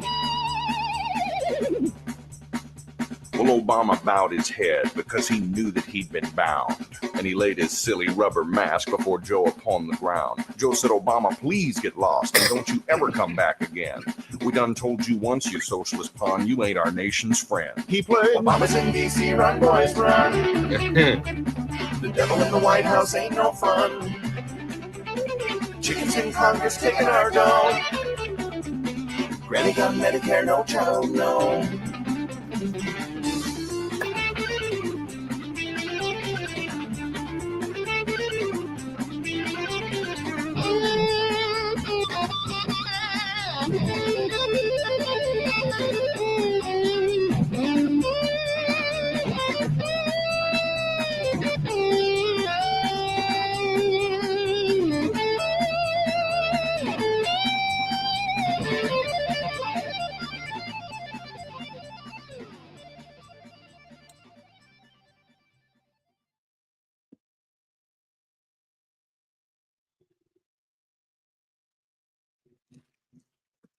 Holy schmoly majoli, that is Mr. Joe Horn. That's a blast from the past, is what that is. Hey Z, how That's you doing? funny stuff right there. It's Good you God. know, we have a lot of good stuff in play tonight. Well, it's the chat, so we can get away with stuff like this. Some of this, unfortunately, for the YouTube audience, later on we'll have to clip some of this out. But for everybody else, you'll still get to see it, the entire show in its entirety. There's a lot of funny stuff, and there's a lot of good stuff we have, of course, into it. And we like to put, I get sent a lot of stuff, and I view a lot of stuff, and I like to share with everybody because some of it is really good. Like when my Chihuahua attacks the chocolate brownie, that shit is funny, people. It's Clara Reese, Johnson, Morrison, Gifford, Lilith. Okay, oh, now you're a witch. Okay, I got you. I know what you meant. Hold on, let me put Mr. J and I back on the screen so you can see our lovely faces. Oh, there we go. Wait, let me get rid of this. There we go. Ooh, I see the chat. Wait, Damn what it. went wrong? Okay, there we go. Those stupid goddamn button changes. I keep hitting the damn wrong thing to turn the camera back. Melinda Reese. Thank you, Melinda. So, no, we haven't had a meeting lately, but I'm gonna have Michelle. Well, we have a lot of hosts now, so we can't have one meeting at one time. It's gonna be like 3 different meetings, and well, the meetings will be kind of the same for everybody. A little bit different because some shows are bigger and some things involve money, but for the most part, it's the same things: radio etiquette, TV etiquette, stuff like that. Well, we don't get that many complaints. We get a few. Yeah, all of us do. You never know what's going to offend somebody, what's not going to offend somebody, or sometimes our audio is too good for its own good. And for our people on TV who are watching us via their 70-inch television, sometimes TV is too good for its good. Sorry, there goes my alarm system. Obviously, we're being Somebody's at the front door. Well, they're only trained to bark at extraterrestrials. Somebody's on top of your roof then. So, it must be phasing through my walls or something. Last time a little white one latched up where, Gray's nut should be and just hung on. So I don't know what exactly that caused for the Gray, but I'm sure Fiona got a kick out of it there.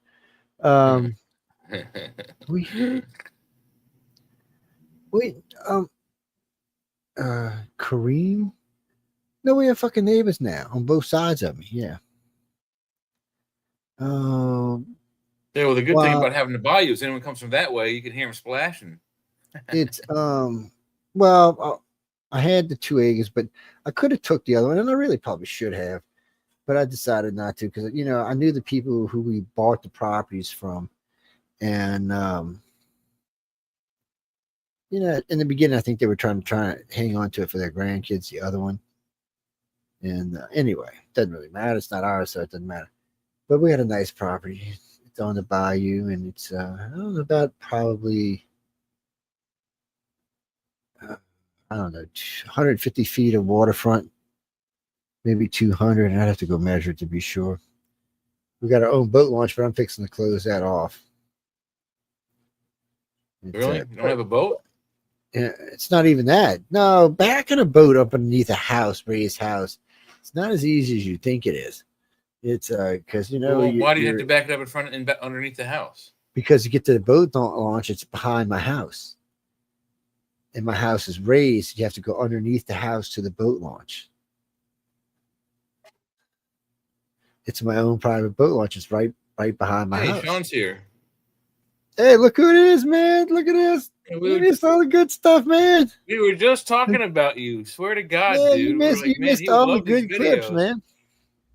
Yeah, we've been playing some outrageous videos. Really? I mean, oh yeah. Okay. We've been playing. Good to see you guys. Yeah, what you been doing, man? How you doing? You chilling? What have I been doing? Chilling, relaxing. Everything's the same. It didn't spread through my body. I'm still on the lung, and I have to get surgery done to get it off the lung. Well, that's good, though. Yeah, hey, Kevin. Surgery sucks, but the fact it didn't spread is always good. That's what you want to, once that's on the true. That's the biggie. Yeah, so after that surgery's done, you can go back and get an asshole. Yeah, that's right, Mish. His ears are red because we were talking about him. Yeah, I'm just. It's That's right. You had to be. yeah. Oh man. You see, you should have been on with us last night, man. Yeah. We found you a new guy, girlfriend.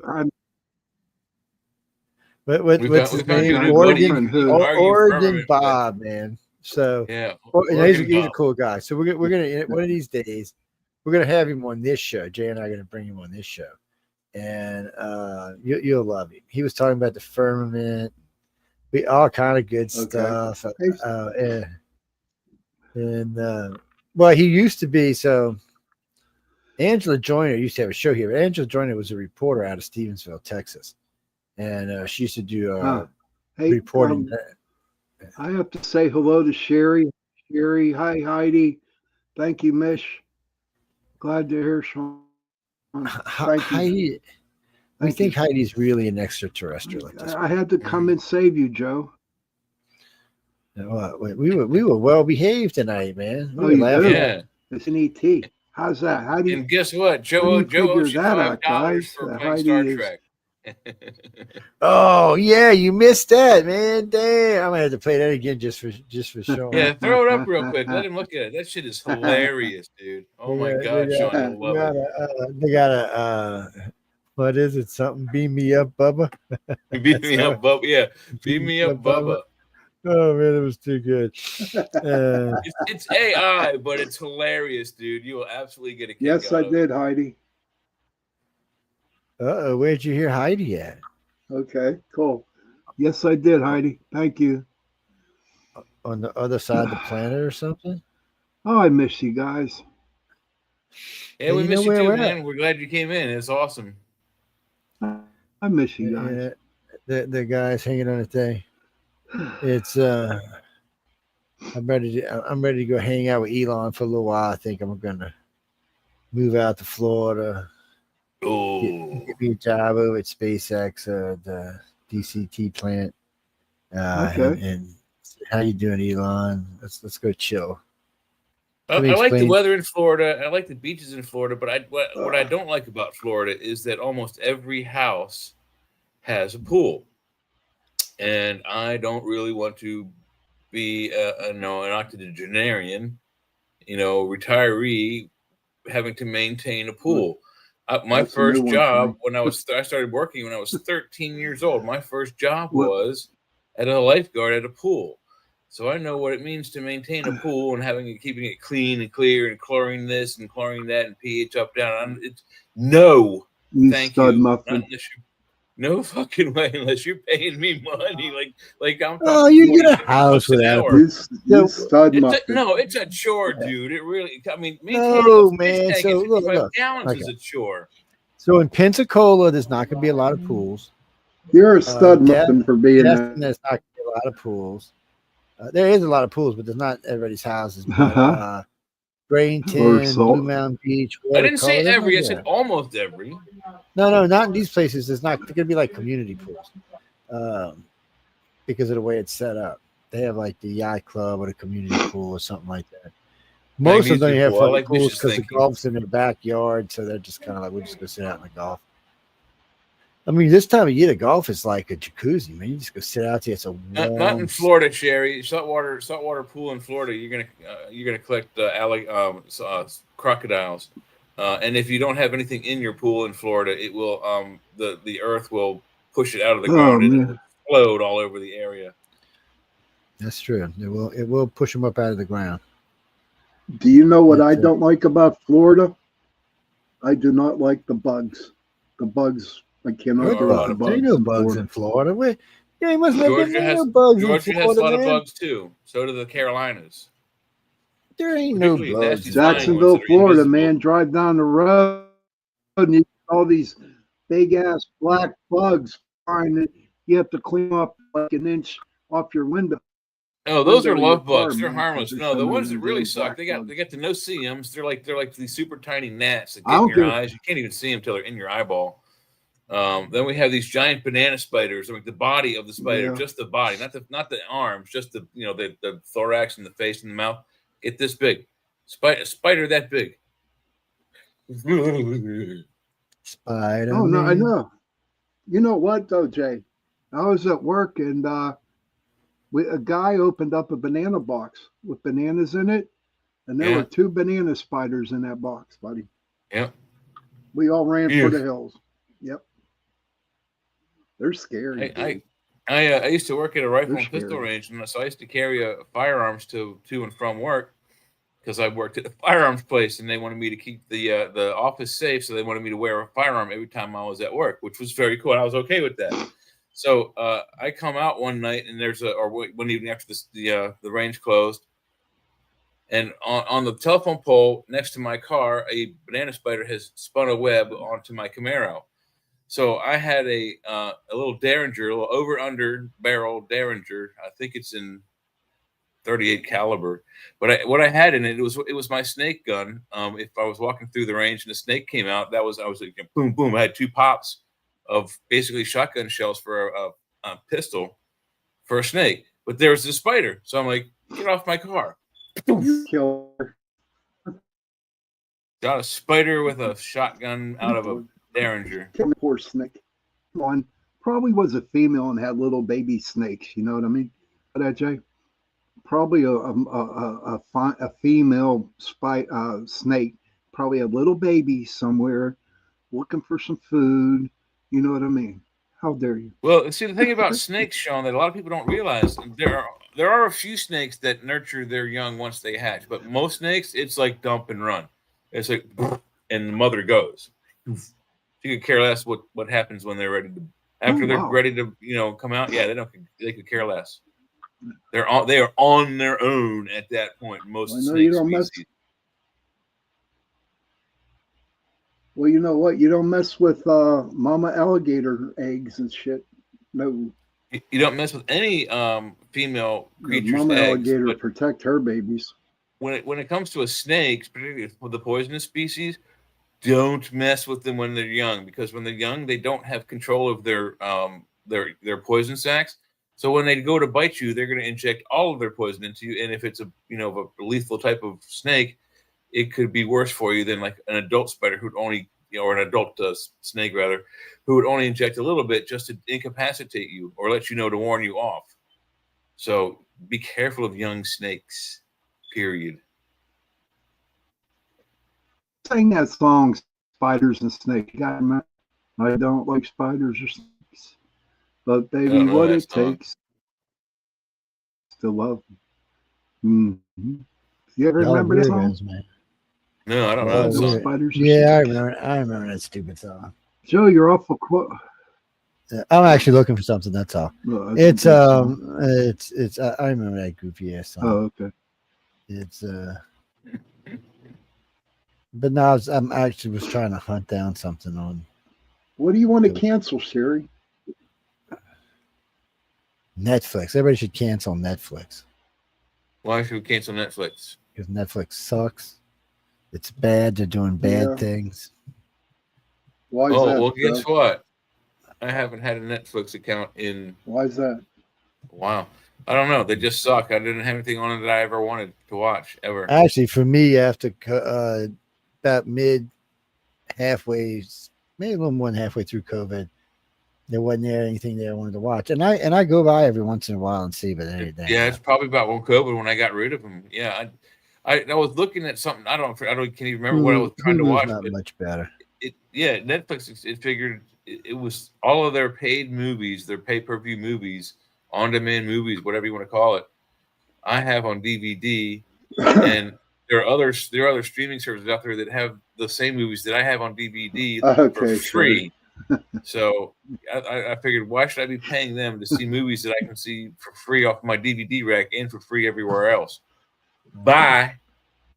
That's why I got rid of it. Well, you guys think they have a woke but kid show, Sherry, that the has American movie channel story to it, and also like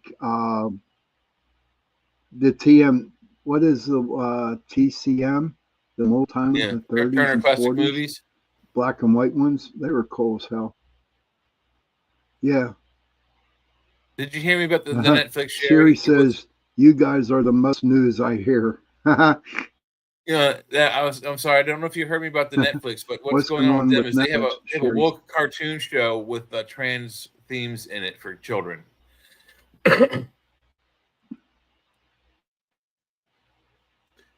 What the hell are you goofies talking about? Cherry's asking what's going on with Netflix. Netflix has a children's cartoon, a cartoon geared towards children 7 and under, I think, or 7 and up. I'm not sure, but it's starting at 7 years old with a transgender theme to it. It's got a trans character in the cartoon. Yeah, pretty disgusting. Aimed at 7-year-old children, mind you. Oh. Now, Netflix needs to go the way of the dodo birds. YouTube's okay. Yeah. Yeah, I like YouTube. If I can afford $179 a month, I wouldn't mind having that as a television. It's not it's like the best thing to have with cable if you don't have cable in your area, which I don't. So, woo me. Fuck cable, man. Who wants cable when you got Roku and So I like the Turner Classic Movie Channel. I love that channel. There are some aspects but see with the Roku you can't always get local TV. Like I can get local news, which is like it's a little different than local TV broadcast. Like I can't get and we have DirecTV, and they're giving us for the local channels on DirecTV. They're giving us Lancaster, which is an hour and a half drive away. They're giving us Harrisburg, which is an hour and 15 minutes that way, and then an hour and 20 minutes this way is Baltimore, and an hour and 30 minutes that way is DC. I want those two markets rather than Harrisburg and Lancaster. Those two markets would be much better, and I'll get much more hey, what's up, local TV stations.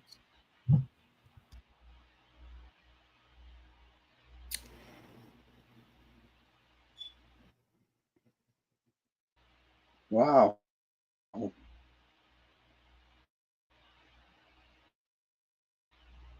See, why is it whenever I come on?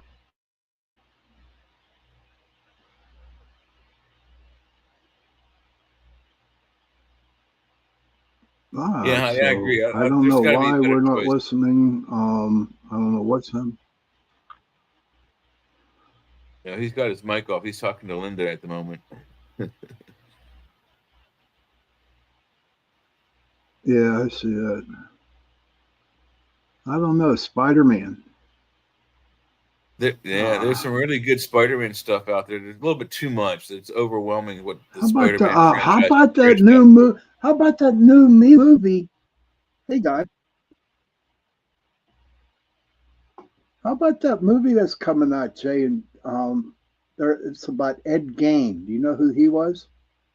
He was that killer. I've heard the name, but I'm not familiar. What is it? That's how Leatherface got to start. Oh, yeah. Oh, dude, just it's Ed Gein. Yeah, man. I know who you mean now. Yeah. My God. Skin face. You know, Heidi, as I get up in my age, I don't watch too much TV either. I watch UPRN talk radio. Is what I watch. Oh my God, Mish, you're showing your age there, honey. I love Dr. Quinn, Medicine Woman. You're showing your age there, sweetheart.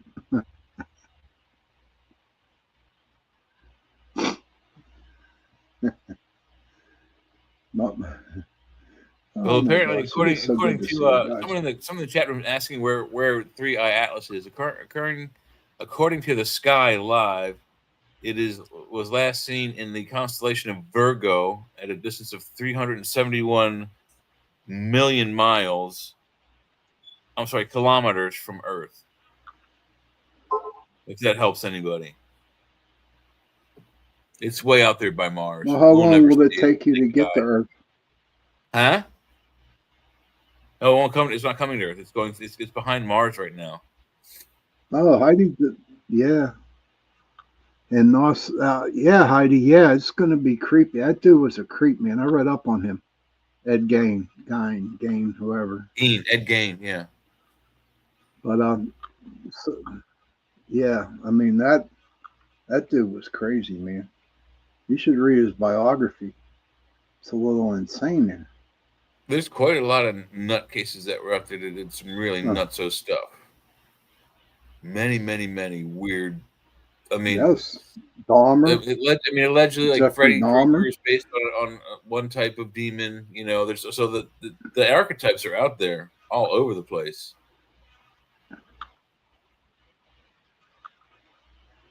Yeah, the government did shut down Heidi. It's still shut down. The Schumer shut down. Yeah, probably be forever.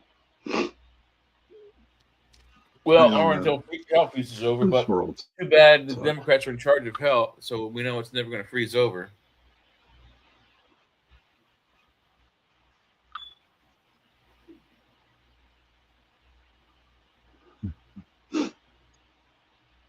Yeah, Mitch, that's the thing is, how do you know about killers? You know, what if you do know before they're about to kill? Do you stop them before they're about to kill, or do you have to wait till they've killed before they become a serial killer? I mean, it's a slippery slope. We did get a video or a film, a documentary on Jeffrey Dahmer when I was in college, and we got to see it before it went out into the theaters, and we got to meet the director and all this. And he had a similar background to just about every other serial killer. Everyone said about Dahmer was always a nice guy, never too busy to stop by and help a neighbor, you know, willing to give you the shirt off his back anytime, any day, you know, but very quiet. And then, but if you go back and you analyze him from childhood throughout, he you know, mutilated, you know, animals, not just like lizards and frogs and stuff, but like cats and dogs and pet animals. Mutilated them while he was young, and that's like one of the first signs. And then he became bullied throughout school and high school, and then by the time he was, you know, a young man living on his own, he was now a serial killer. The signs were just there; no one saw them until after the fact. I mean, they were all over the place. But how do you know if someone's going to actually act on those impulses? Dahmer did. True. Yes, Heidi, the Texas Chainsaw movie was after him. That movie was made because of him. What do they call him? Skinface? Scarface? Did they call him Scarface? He's got some kind of nickname. I'll have to look it up. I don't think so. No, that was Leatherface. Leatherface. That's it. They call him Leatherface. Because he wears the Leatherface, skin of yeah. kills. He wears the face. He cuts their faces off and puts them on. That's gross. Sick dude, man. Sick. Yeah, it is. I mean, you know, I saw something on like Jeffrey a documentary Dahmer, or something where the majority of Dahmer. The majority of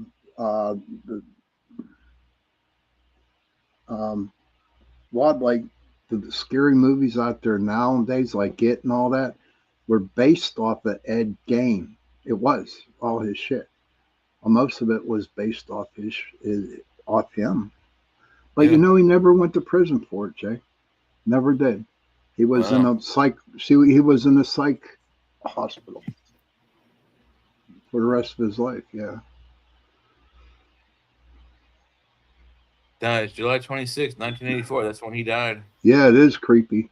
Infamous for skinning human corpses. Ew. 1980. That's one weird dude. Yes. And there's a movie on his life, and I do not know if it's Brad Pitt who plays him or the other one. Well, let me just see here, because I have. And the other one. You know what the name of the movie is?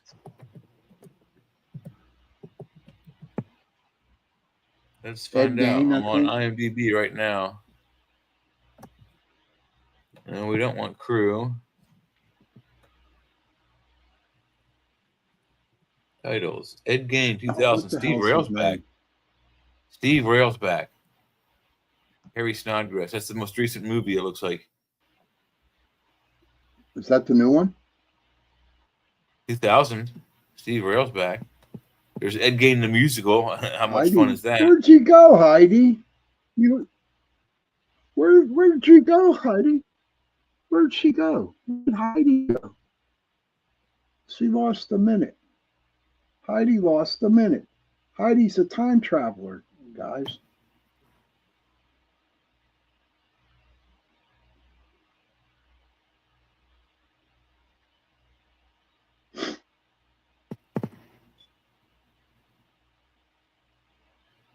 Yeah, Steve Railsback, Carrie Snodgrass. I never saw this one. This is more of a okay, biopic. no. The release date is October 3rd, 2025. It's on Netflix, of course. Titled Monster, the Ed Gein story. Oh, okay. Let me try that. And it was Charlie Hunnam and Laurie Metcalf as his mother. I mean, it just, dude's sick, man. Good night, Sherry.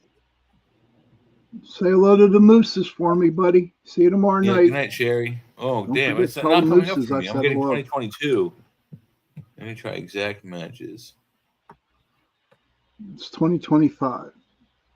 Try Monster, the Ed Gein story. Yeah, I just put Monster in on IMDb. Let me try it with the Ed Gein story in there. Yeah, yes, Heidi. She was on Roseanne. She played Roseanne's sister. She's a good actress.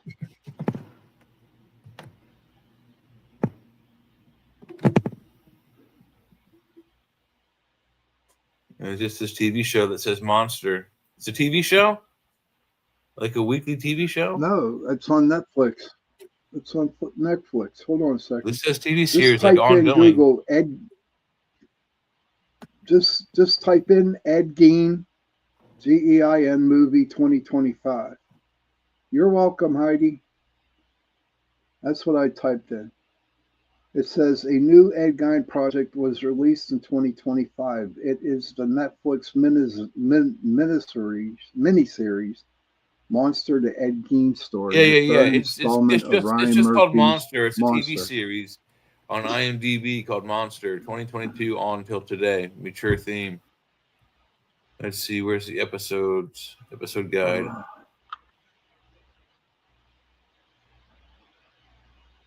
Boy, I come on and Joe goes away. Ain't that crazy, man? I think he's talking to Linda still, isn't he? Oh, good. Yeah, it looks like he's talking to. Oh, Molly Ringwald's in it. In the Dahmer stories. Wow. Where are the? There's usually a link on IMDb here, so you can look at all of the different seasons. There it is, episode guide. Bam.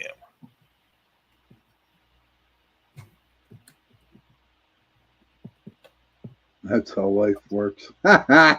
Mish. So the first season was the Dahmer story. Second season was the Menendez brothers story. Season 3 was, let's see, Ed Gein. Yeah, that's the one now. And season 3, and it's already starting now. Season 4. Nothing there. Okay, so yeah. Season 3. Hey, Mitch, how do you celebrate Halloween in Australia? 8 episodes.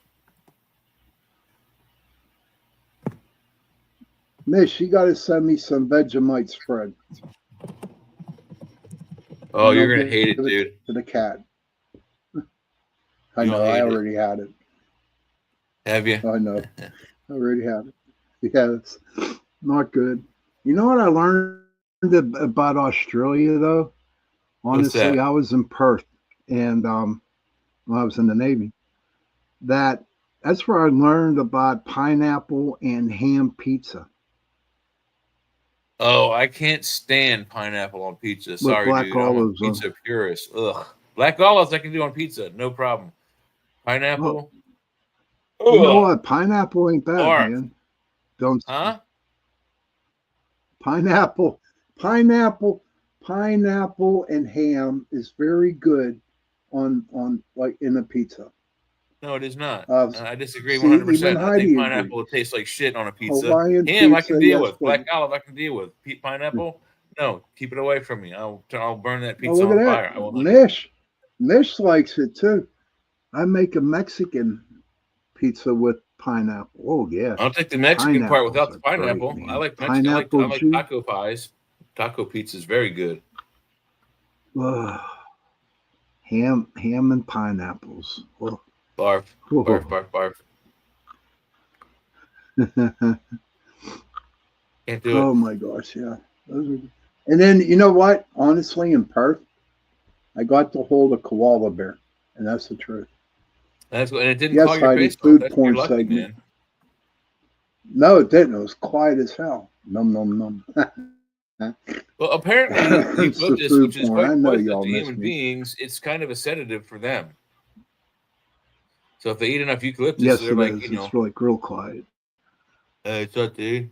Where you come Yeah, from? they're I was like just that. sitting But here. the koala bear, And then I mean, there I wasn't got to you, hold and then there one, were dude. you were. They are so cuddly. They are so cuddly. They have Just sat paws down this with my long. tomato soup and ghetto. I know. I felt them. The hell's a ghetto grilled cheese sandwich, Heidi? Is that what's a ghetto grilled cheese, buddy? Never Tomato heard soup. of that one. You dip the grilled cheese in the tomato soup. I That's love ghetto grilled tomato cheese. soup. Oh, is that what that is? Oh, okay. That's what I'm guessing. I love I don't know. tomato I have no soup idea. and green. Does anybody out there know how to Oh, make a jam this is not sandwich? all of them. Anybody know how to make a jam sandwich? Sean, do you know how to make a jam sandwich? Yeah, throw strawberry. No, I don't. Throw strawberry jam on it, right? You take a piece of bread. You take a piece of bread and you jam them together. That's a jam sandwich. Oh, jeez. Oh, It's in the Blues Brothers, man. It's a great question. Great question. PB&J is not a bad choice, Eugenio. I like a good PB&J. Ghetto grilled cheese is toasted and then melt cheese on it. Oh, less greasy. Okay, that's something. That Miss says she loves apricot jam and cheese sandwiches. You know what? I don't know That about don't less sound greasy, bad. Heidi. That there's a burrito. It's I forget the name of it at Taco Bell. It's Hey, Eugenio. It's the grilled cheese burrito, something or other. But they put it in one of those panini presses, and they put cheese on the outside before they put it in there, so it's got like cheese like melted and burnt onto the outside of the burrito, and it kind of does make Ooh, the that outside of sounds that burrito greasy. But it's a fast food. You ever eat at But it is- Chipotle? Oh, I love Chipotle. Yeah, it's Did very you ever expensive eat though at now. It's like- Chipotle? I love Chipotle. It's very expensive now though. We have a new vegan restaurant opened up by me. It's called Roots. Thank you, No, I don't- Eugene. It's good to see it. Yeah, it's it's not a called bad Roots. name for a company, It's but all I don't think their roots are going to be there very long. it's all vegan. It's all vegan, Jay. Oh my Is there gosh. that big? Is there that big of a vegan community in Pittsburgh? Yes, there is. There is. Absolutely. Our neighbors are vegans, which are cool. They're cool people. They're all right, I They are. suppose. They're probably But, I former mean, they don't go meat out and hug eaters, so I could probably deal trees. with them. You know what I mean? They do. They do what now? Oh yeah. Well, you know what? They eat a lot of rice. So I just Yeah. eat rice. I'm going to start eating a lot of rice too. I think. Eugenio said it's the gourmet food segment now. I love my This rice. is like Eugenio. This is like I like food brown porn rice. segment I number like 3. regular rice. I Sean, like you that. missed 2 other food porn segments actually on tonight's episode. This is the 3rd food porn segment. So. Oh really? Yeah. Damn. Yes, it is really. Sorry, yeah. Oh okay. Don't No, be but I think sorry, there's man. there was It's a kid okay. at work. I'll tell you though. There's a kid at I'm work. just He's glad- no longer there. He went to another place, but he every Monday, we work 4 days a week. Every day of the week, he would bring a big bowl microwavable plastic Tupperware thing of rice and meat, and every time he would pour a different type of sauce on it until that bottle was gone. He'd get a new bottle of sauce, and every day, same thing, rice and like ground beef. I think I'm going to do the same thing. Sometimes it'll be, like a bolognese. Sometimes it'll be like, taco meat. And I think that'll keep me sustained for a long, long time and very cheap. A bag of rice, like 10 pounds, is like $7. It's cheap. Oh yeah. Get the rice. Oh, yeah. Go to the international section of Sean's grocery store. Go to the international line, and you get the rice with the elephant on the bag. And you get the 7-pound bag. You steam it up. It'll last you all like several months before you have to go out and buy another one. I love you. Heidi says her granddaughter wants cheese and jam sandwich, and she refuses to make it. Eugenio says somehow it's all related to everything else talked about. Culture, yes. Well, the problem about a cheese jam sandwich is you have to have something really good to throw the cheese at you and jam it in there. Bees. Ooh, we had one of those. I was in when my grandfather had one of them. Oh, what? It's a GMC RV. Very cool thing. Hey guys, as my son showed up, so I wanted to talk to him for a few minutes. Oh, we thought you were talking to Linda. We thought you were in trouble. No, that's my son. He lives in the city. He just. I was wondering why Linda was wearing a Spider-Man shirt. That's it's because since we moved up here and he moved down there, we see each other out every couple of months or so. Oh yeah, so this is cruising the coast, man. This is what's going on down here right now, cruising the coast. So we get to see the inside of this RV or what? I don't think you can. Let's see if we can blow it up. So nope, just goes to something else. Ooh, look at this Mustang, man. Yeah, it looks like a Mark 1 actually. It looks like a 73. Yeah, somewhere in there, 69, 70 fastback, whatever it is. All right, Yeah, no, it's it's convertible. Yeah. Let's see. Click along. Look at all these old hunks of junk. Lowriders. Eugenio says it's a lowrider. Those are illegal in Florida, actually.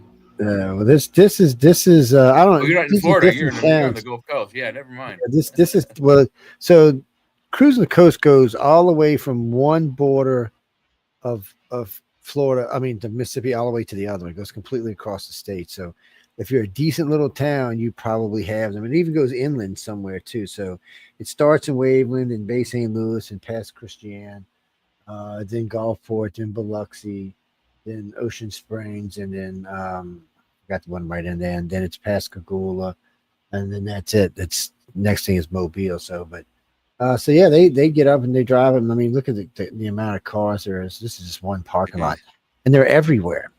Each parking lot on a street. Oh, that is Chevelle SS. Look at that muscle. Look at that car, dude. Look at that. Chevy SS. Oh, yeah. That's a Chevy Chevelle SS, probably 66, 67. So this goes on every year, every October down here. Cruising the coast comes down, and all us old people get together, and everybody gets in their old fancy I bet cars. you there's not a Mad Max car out there, is there? There is somewhere. Is there? Oh, cool. Yeah, they all kind of weird stuff comes down here, and they have. Oh, and then they got the Jeep people come down. They got massive amounts of Jeeps all over. Oh, look at that! Is that a Plymouth? A convertible. That's a Cutlass in the front. Yeah. Probably a 444. 442 Cutlass. Oh, nice with the flip up headlights. My best car I had was a '73 Chevy Impala. That was my best. Oh, I love Impalas. That was a '73 tank. is heavy. My dad had a '63 Impala. So, look at this thing. That 73 Wow. is a tank. Oh, look at that Trans Am Look at behind the it. ~63. It was even bigger. Was it My really? dad had a '61 convertible also, but that was way before I was born. He had the '63 after I was, throughout I was like 5, I think, when he got rid of it. Them Trans Ams were badass when they were. Yeah, they were. Yeah. It's You know what? My other favorite car was the IROC Z28. I had that 1989. International the Racing Z28 Champion. was a nice car. That was a lot of money. It wasn't the fastest of the General Motors cars, but it was a nice car. Yeah, they're nice. It was. There's one out front, an 80s version out in front of a guy's house on my way to work that's out for sale. It's gold though, all gold. If it were black, I might take it up because it would look like the Smokey and the Bandit car. What's it, James? No, the IROC was, what was it? Was it a Chevy, right? It was a Chevrolet Camaro. It was also Chevrolet a Firebird, Camaro. had a Z28 in it. They also What was it? Trans Am? A Pontiac? Pontiac was Trans Am, yes. Pontiac, And yes. IROC stood for International Race of Championships, or Champions rather. Oh, that's now cool. we've got a Stingray right here, but this looks like a more model. And so we owned L82 Stingray. The last year they made the Stingray, Yeah. the traditional Stingray. The car was a pain in the ass. Came with a 400 Crossfire fuel injected engine. It was a beast, but it was a dangerous car because we were going to a funeral. My nephew had died. We were on a funeral. We was cruising on the longest bridge in the world. And I was doing about 90, and for shits and giggles, I just clicked it into a second. Freaking car bit down to the ground. Next thing I knew, we were doing almost 160. Yeah. And the thing about the Vet is it's fiberglass. Well, fiberglass is heavy, but it's not as heavy as steel. No. And the car started wanting to lift, and it started making me nervous. Like if it went any faster, and might have come off saying, "Oh, look at this! What we got over here? We got a little hot rodder over there." Look, Here's another I used to sell Chevys, and the C5s when we were selling those when they first came out, they were the newer bodied ones. The new Stingray is just gorgeous. But anyway, the 2005s and whatnots were you could go 90 miles an hour, just like Joe said, in first gear. You could get on the highway and not shift gears in the Corvettes and go on the highway. Most highways don't go above 90. So if you wanted to go faster, then you go to second gear and boom, guess what? You're doing 172 miles an hour. It's almost double. I mean, they're so geared out that Joe's right. Yeah, lots of Camaros though. Since we've been looking, I've noticed several Lots of different Camaros, model, different model Camaros. Very popular car. It was built to go against the Mustang. Uh-oh, man. You got your Tommy guns ready? Come on, man. We need to jump Look out, man. Yeah. There should be some people hanging out on the side with some Tommy guns, man. Yeah, black Heidi suits and says when hats, she was fedoras. 17, her best friend forever was practically lived in her Camaro 68. That was a nice car. Yeah. Here we go. 68, Oh, yeah. Look at this little badass little thing right here. A hot rodder. Oh, that looks. You know what? That looks like a Munster car, doesn't it? You know, Almost, yeah. Not quite, but yeah, it's part of one. Yeah. Same idea. This could be anything right here: Pontiac, Chevy. It's definitely Chevy, but GM GM branded, probably. GM branded for sure. And look back here. What do they used to call those California wagons? That's a VW thing, I think. No, not this right here. Oh, yeah, it might be surfboard on top. VW. Is it a VW Vanagon? Maybe Van Bus. No, I don't know. I see they got the surfboard on top of it, so it makes me think it's one of them. The surf wagon. Surf wagon. Yeah. So Woody. Yeah. That's what it is. It's a Woody Hey, surf wagon. Heidi said. There's the lowrider. Heidi says my dad's cousin has a crank start model something car. Probably Model Oh, T. it's a crank. Pontiac Yeah. GTO. Yeah. There's You the guys Goat know? 69. Probably is. It's probably it's Oh, probably a Model T, a Model A. You got that crank, man. 3 years older than that car. The goat. that is a nice car. Yeah, a good Yeah. friend of mine had one of these, man. It was a beast. It was a beast. Wasn't the big one though? Those big were ones the have days, a man. tachometer on the outside of the. All right, here we go with some more Tommy gun action going on Yep, here. that's probably GM branded too. Yeah. Is it a Buick? I think this GM. is a Dodge. Look at this Buick on front. Eugenia says, "Does anybody BUICK. remember the Geo Metro?" No, I did. Ooh, look at this trucky, baby. Ford. I think it says Chevrolet in the front. Does it? That's Wow. a Chevy, not a Ford. That's not a Ford. That's a Wow. Chevy. Yeah, it's, Beautiful. I couldn't tell at first. I had to move over Is it coming sideways. black? That's pretty though. Now here's another Wow. goat, whole different kind of goat. 2 goats. Yeah. That's the original goat. This one. is some kind of Oldsmobile thingy Isn't over it a goat? here. It's It's not an original goat. That's an Oldsmobile front on it. I know that's all I can tell you. Oh, okay. That's a goat for sure. 70s car. Yeah, that is a goat for sure. That's the 70s. Those are 70s. But you know No, what's that's funny? But you know what people don't think about in these big cars? Both these cars probably got 400 somethings under the hood. Yeah. I mean, we're talking monster engines. Man. It's thirsty monster engines. Yeah, that's definitely an Oldsmobile. I think that was one of the first Cutlasses. Yeah, I think you're right. Look at that back end. Yeah, it is. Yeah, Look at that. Look at that back end. Yeah, I think that's what Look it at was. that angle. That's definitely And there's it. whiskey. Everybody lining up at the local liquor store. Everybody's thirsty, I imagine. You know, had a rough. Of course. Let's have a good time. And there we'll be back to the beginning on this. one. Oh, okay, Heidi. So Heidi this says, is, for those that say Ford stands for first on race day, she says, I found Ford's to stand for found on road dead.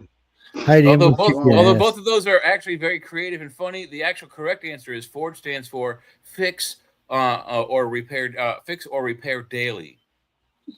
FORD, fix or repair daily. I have had 5 Fords, okay, and I have never broke down once on the road. Well, here's the thing: on NASCAR's records, the most winningest chassis in the years and years and years of NASCAR and stock car racing, the winningest chassis is the Monte Carlo / Impala, made by General Motors. Huh. Oh, by the way, the losingest chassis in the NASCAR standard, stock car circuit is the Monte Carlo Impala chassis. It's like the Yankees of stock race car. GM owns stock car racing. Sorry. So that's why I found on race day. First on race day was always used, but it's wrong. How in the hell can you watch cars make a left-hand turn for 3 hours? Seriously. Because when they crash, it's extremely exciting. Oh, Look at that Camaro. Doomsday That's J an going SS. right back. Yeah, I can see the SS on it. Yeah, it's an SS. Metallic teal with it's got a wing. Ooh, look at this. And a hood scoop. There you go. Look at this piece, man. That's a V8. That's a Ford, yeah. Oh, look, it's got one of them mother-in-law seats in the back. Yeah, rumble seat. Yeah, rumble seat. Thank you. Oh, here come another one. Wait. They think they ZZ Top with this bad. That's a ZZ Top's car. That's a ZZ Top take car. the top off it for sure. It is. Nice, beautiful Gulf of America behind it, right there. Look at this thing. Is it a Batmobile? What the fuck is that? It's a monster mobile, man. Monster mobile. It's what it is. Yeah. It's what it is. They got a couple of these versions of these running around. You see them in two videos. Like I think this one may even be in one of the 5 finger. No, I think it's in one of the 5 finger death punch videos. Oh, okay. Oh, here we go. A little Chevy pick 'em up, older model, 70s probably. Yeah. Another little Chevy down here. Look at that! Look at that step side. Nice. Ooh, dragster. We got here pretty low. Oh, what is the ugly can color? you imagine after you would drive that around, you'd have to break it all down to clean all the parts and put it back together again? Jesus, yeah. That wouldn't be fun. That's why you pay somebody to do it if you have the money. Chrysler, Yeah. Duster or something, Charger. It's a Challenger. Good scoop. Probably 3 on the tree or 4 on the floor. And of course, The hood that scoop car's probably in a got 4 on the handicap floor. spot. Hey, look at that! Look at that lighthouse. Oh Yeah, wow, right. that's beautiful. Yeah, nice little lighthouse. That's a beautiful lighthouse. Yeah. Yeah. I love that Wonder how lighthouse. fast it It's goes. pretty. I like that. That's truck. where I lost my That's virginity. awesome. Take the airbags out of it and the lowrider kit and all that shit. I would love to drive that around every day. I think that would be a little too loud for me to go to a race, honestly. You know. Yeah. Now here's some more ZZ Top cars. the Doubles, Twinsies. yeah. Yeah, the twinsies. Twinsies, baby. Oh, this is they have this huge Ferris wheel out in the front on Nice. oh, I forgot the damn Is name. that of in the place. Vegas? Is that in No, Vegas? this is the coast where I live. On the On Gulf Coast. Vegas ain't got shit on the Gulf Coast, man. Casinos. Vegas ain't got a call. Vegas ain't got a Gulf or a coast. Yeah. There's something they do down here in the fall every year, hoping the weather's way nicer than it was just a month ago, so it does help. But this is I can't remember the damn name of the place now. He's a singer. I can't think of the damn name of the hotel now, but it doesn't have a casino in it, and you can put your kids in it, and it's got things that even got Citizen on to watch your kids. This over here is the Golden Nugget Casino right over here. Oh, nice. And then probably right over here, which you can't see, is the Biloxi Grand Casino. And then back over here is the Golden Palace Casino. Our boy Joe knows them. I've been living here a while, man. So there you see, this is the Hard Rock right here. Okay, so this is cool. You get up in this garage doing, I think it's New Year's, 4th of July. They used to let you get up there. You see all the people up there right now? Man, Yeah. so the fireworks would pop, and then bitches would rain down on your ass on this thing. I mean, sometimes the firework would even come down past its first level. Yeah, and on fire. Yeah, I've been underneath that. It ain't fun. Trust me. Having hot embers land on you is not a Mississippi, pleasant thing. Eugenio. That's in Mississippi. Yeah, this what we're looking at right now is in Biloxi. Look at him out there shooting flames out there. That devil car, buddy. Wow. Even kind of looks like a little devil kind of thing. We're back back to front. That's a pretty one right there. You're going man. backwards, buddy. You're No, we're back to through front. again. We're going back. Yeah, we're coming up on the end of our time, are we not? Yeah, we're getting ready to get out of here in a minute. Let's see. Let's cruise through one more of these. Dun, dun, dun, dun. That's a caddy right there. Dun, dun, dun, dun. Nice. Look at that wing. It's a 50s, 52, 53, something like that. Another SS back here, convertible. Yeah, convertible. What is this? A Falcon or a Fairlane or something back Yeah, here? something like that. Oh, go back one. That white truck looks like a 53 Ford F-150. That's a Stanford and Son truck in white. Yeah, I think it is. Really? Look at that. It's got the unique grill on Oh, it. wow. Yeah, I think it is. Okay, let's see what we got. Man, Yeah, that's when looks they like made cars. That's That's a when Fairlane. cars It's a were cars. And cars had class to it. Kind of got some cool cars. Oh, They look had at this. What is lines. They this had thing, lines man? on 'em. Road Warrior kind of shit, Mad Max stuff. Cruising the Bayou, man. There's got a real license plate up there, antique. I don't know what the hell it is. I see a spider web looking thing right here. Yeah. And it's a pretty mean ass exhaust. It's like Yeah, a it's nitro tank. It's a nitrous kit on the back, 100%. Oh yeah, buddy. He's got look, he's got his little canoe on top and everything. I love when they do the accessories and shit. This old ugly ass Chevy over here. The Blazer. Yeah. Or a Suburban. It might be a Suburban. Could be. It's hard to tell from here. Yeah, the scale's kind of off. That other thing. I'll the tell you brown what, when one I was really in high huge. school, when I was That's in a high school, the fastback Ford right Bronco there, was man. huge. Yeah, it is. Yes. What's huge? Wait, Ford what? Broncos back in the early 80s. They were Oh, like yeah. real big cars. Everyone had I a remember Ford that. Bronco up here in Pittsburgh. Yeah, that's Chuck in that movie. In that movie, Chuck Norris gets buried alive in the Bronco and he uses it to dig itself out the hole. Badass. Look at these things, man.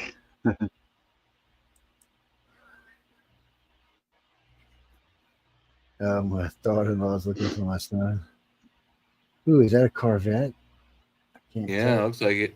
Or yeah, it might be a Shelby Mustang. Yeah, it could be a Shelby. It's hard to tell from here. It's a bad angle. Because I haven't seen none of the small vets for some reason. Look at this Nice. thing. It just looks like a doofus, like you want to squeeze its nose in the front or something. Like beep beep. It's got some kind of like a superhero car. It's got a wing coming. A wing. Is that a detail on that Volkswagen? paint. Is that a Volkswagen? Was that a Volkswagen? I don't think so. I don't No. want to say either way. There's a It's, panel van back there. Oh, here's a Buick. Well, Yeah. some kind of Buick. I don't know what kind. Skylark. There you go. Now look, There you go. There you go. Classic, baby, classic. That's a Woody. The Surfmobile. Oh, look at this Camaro, man. Trans Am or Camaro, yeah, probably Trans Am. He's a Z28, man. I don't know. It looks like a Camaro because of the lights. Camaros had Trans Am's had the same lights at that in that time frame. Because of the coloring, I would say it's probably the Pontiac version. So is this a Vet or a T-Bird? It's a 63 Vet. Looking like they want to drag race down the coast. I think a Chevelle back there, or maybe a 442 SS. Oh, Elvis. Yeah, Elvis is taking care of the audience, man. A lot of good food around here, a lot of crazy vehicles. Look at this truck. It's and the cops out let him act all badass, smoking them up. They let them put bleach down and shit and act like asses. And as long as they're not drunk or high, they can, you know, have fun. That's what they're there for. Boobies. Okay. Boobies. Yeah, what kind of a car is that? More boobies. Bucky's is I think we're back to this. Yeah, we're back to the start. Back to the front, yeah. Yeah, so that was last year, huh? October 9th of 2024. Yeah. That's my birthday. Ha. Is it my wife's is the 14th. Oh wow. Yeah. Mine will be Thursday this week coming up. So anyway, guys and girls, we're gonna get out of here because I'm heartbroken because Amelia said she was coming to see me and she didn't. I'm gonna go step off of a bridge now and just end it all. Just say fuck it. I'm done with it. It's a good thing Heidi showed up. I would've, don't say that. I'm telling you, it's a good thing Heidi showed up. I would already have done it. I'd have just said, I'm the fuck. I'm checking out, man. I'm checking out at the Shelby checkout. Damn straight, man. Damn straight she showed up. Let's see. With the broken wrist and everything. So yeah, thank you, Heidi. Hey, maybe we can all go to. Did I lose you? Something happened. You're paying for it, Sean. I'm in. If I hit the lottery, you know what? If I hit the lottery, the three of us are going to Heidi's house and do a show. Yes. And she's going to make tomato soup and grilled cheese sandwiches. Thanks, Eugenio. And everybody's going to have clothes on? Well, you know, Sean won't. No matter how much we complain and bitch and moan, Sean won't ever have clothes on during that whole. That's what I was thinking too. I do it every Tuesday night. I do it every Tuesday night. What are you talking about? Yeah, I get naked. He's got the brass pole show on Tuesday night to ring in the week. You know, 8:10 to 9:10 p.m. Jack, no, really, we got to go. We're running into Sean. The other. What was that? Into the nakedness. Hey, that's pretty good in that title, man. We have to use it. Into the Naked Night. But your host, Naked Sean. But we got to go because the other Sean is coming on. Well, actually, he should be starting any second now. So. He's probably getting ready to cue his thing up right now. Yes, he probably is. So on that note, guys and girls, I want to thank everyone for tuning in to United Public Radio and the chat. Good night, everybody. Sean came to hang out with us. Jay is here. I'm here. Bob Eckelman, I'm pronouncing his last name. He's going to come join us in a week or two.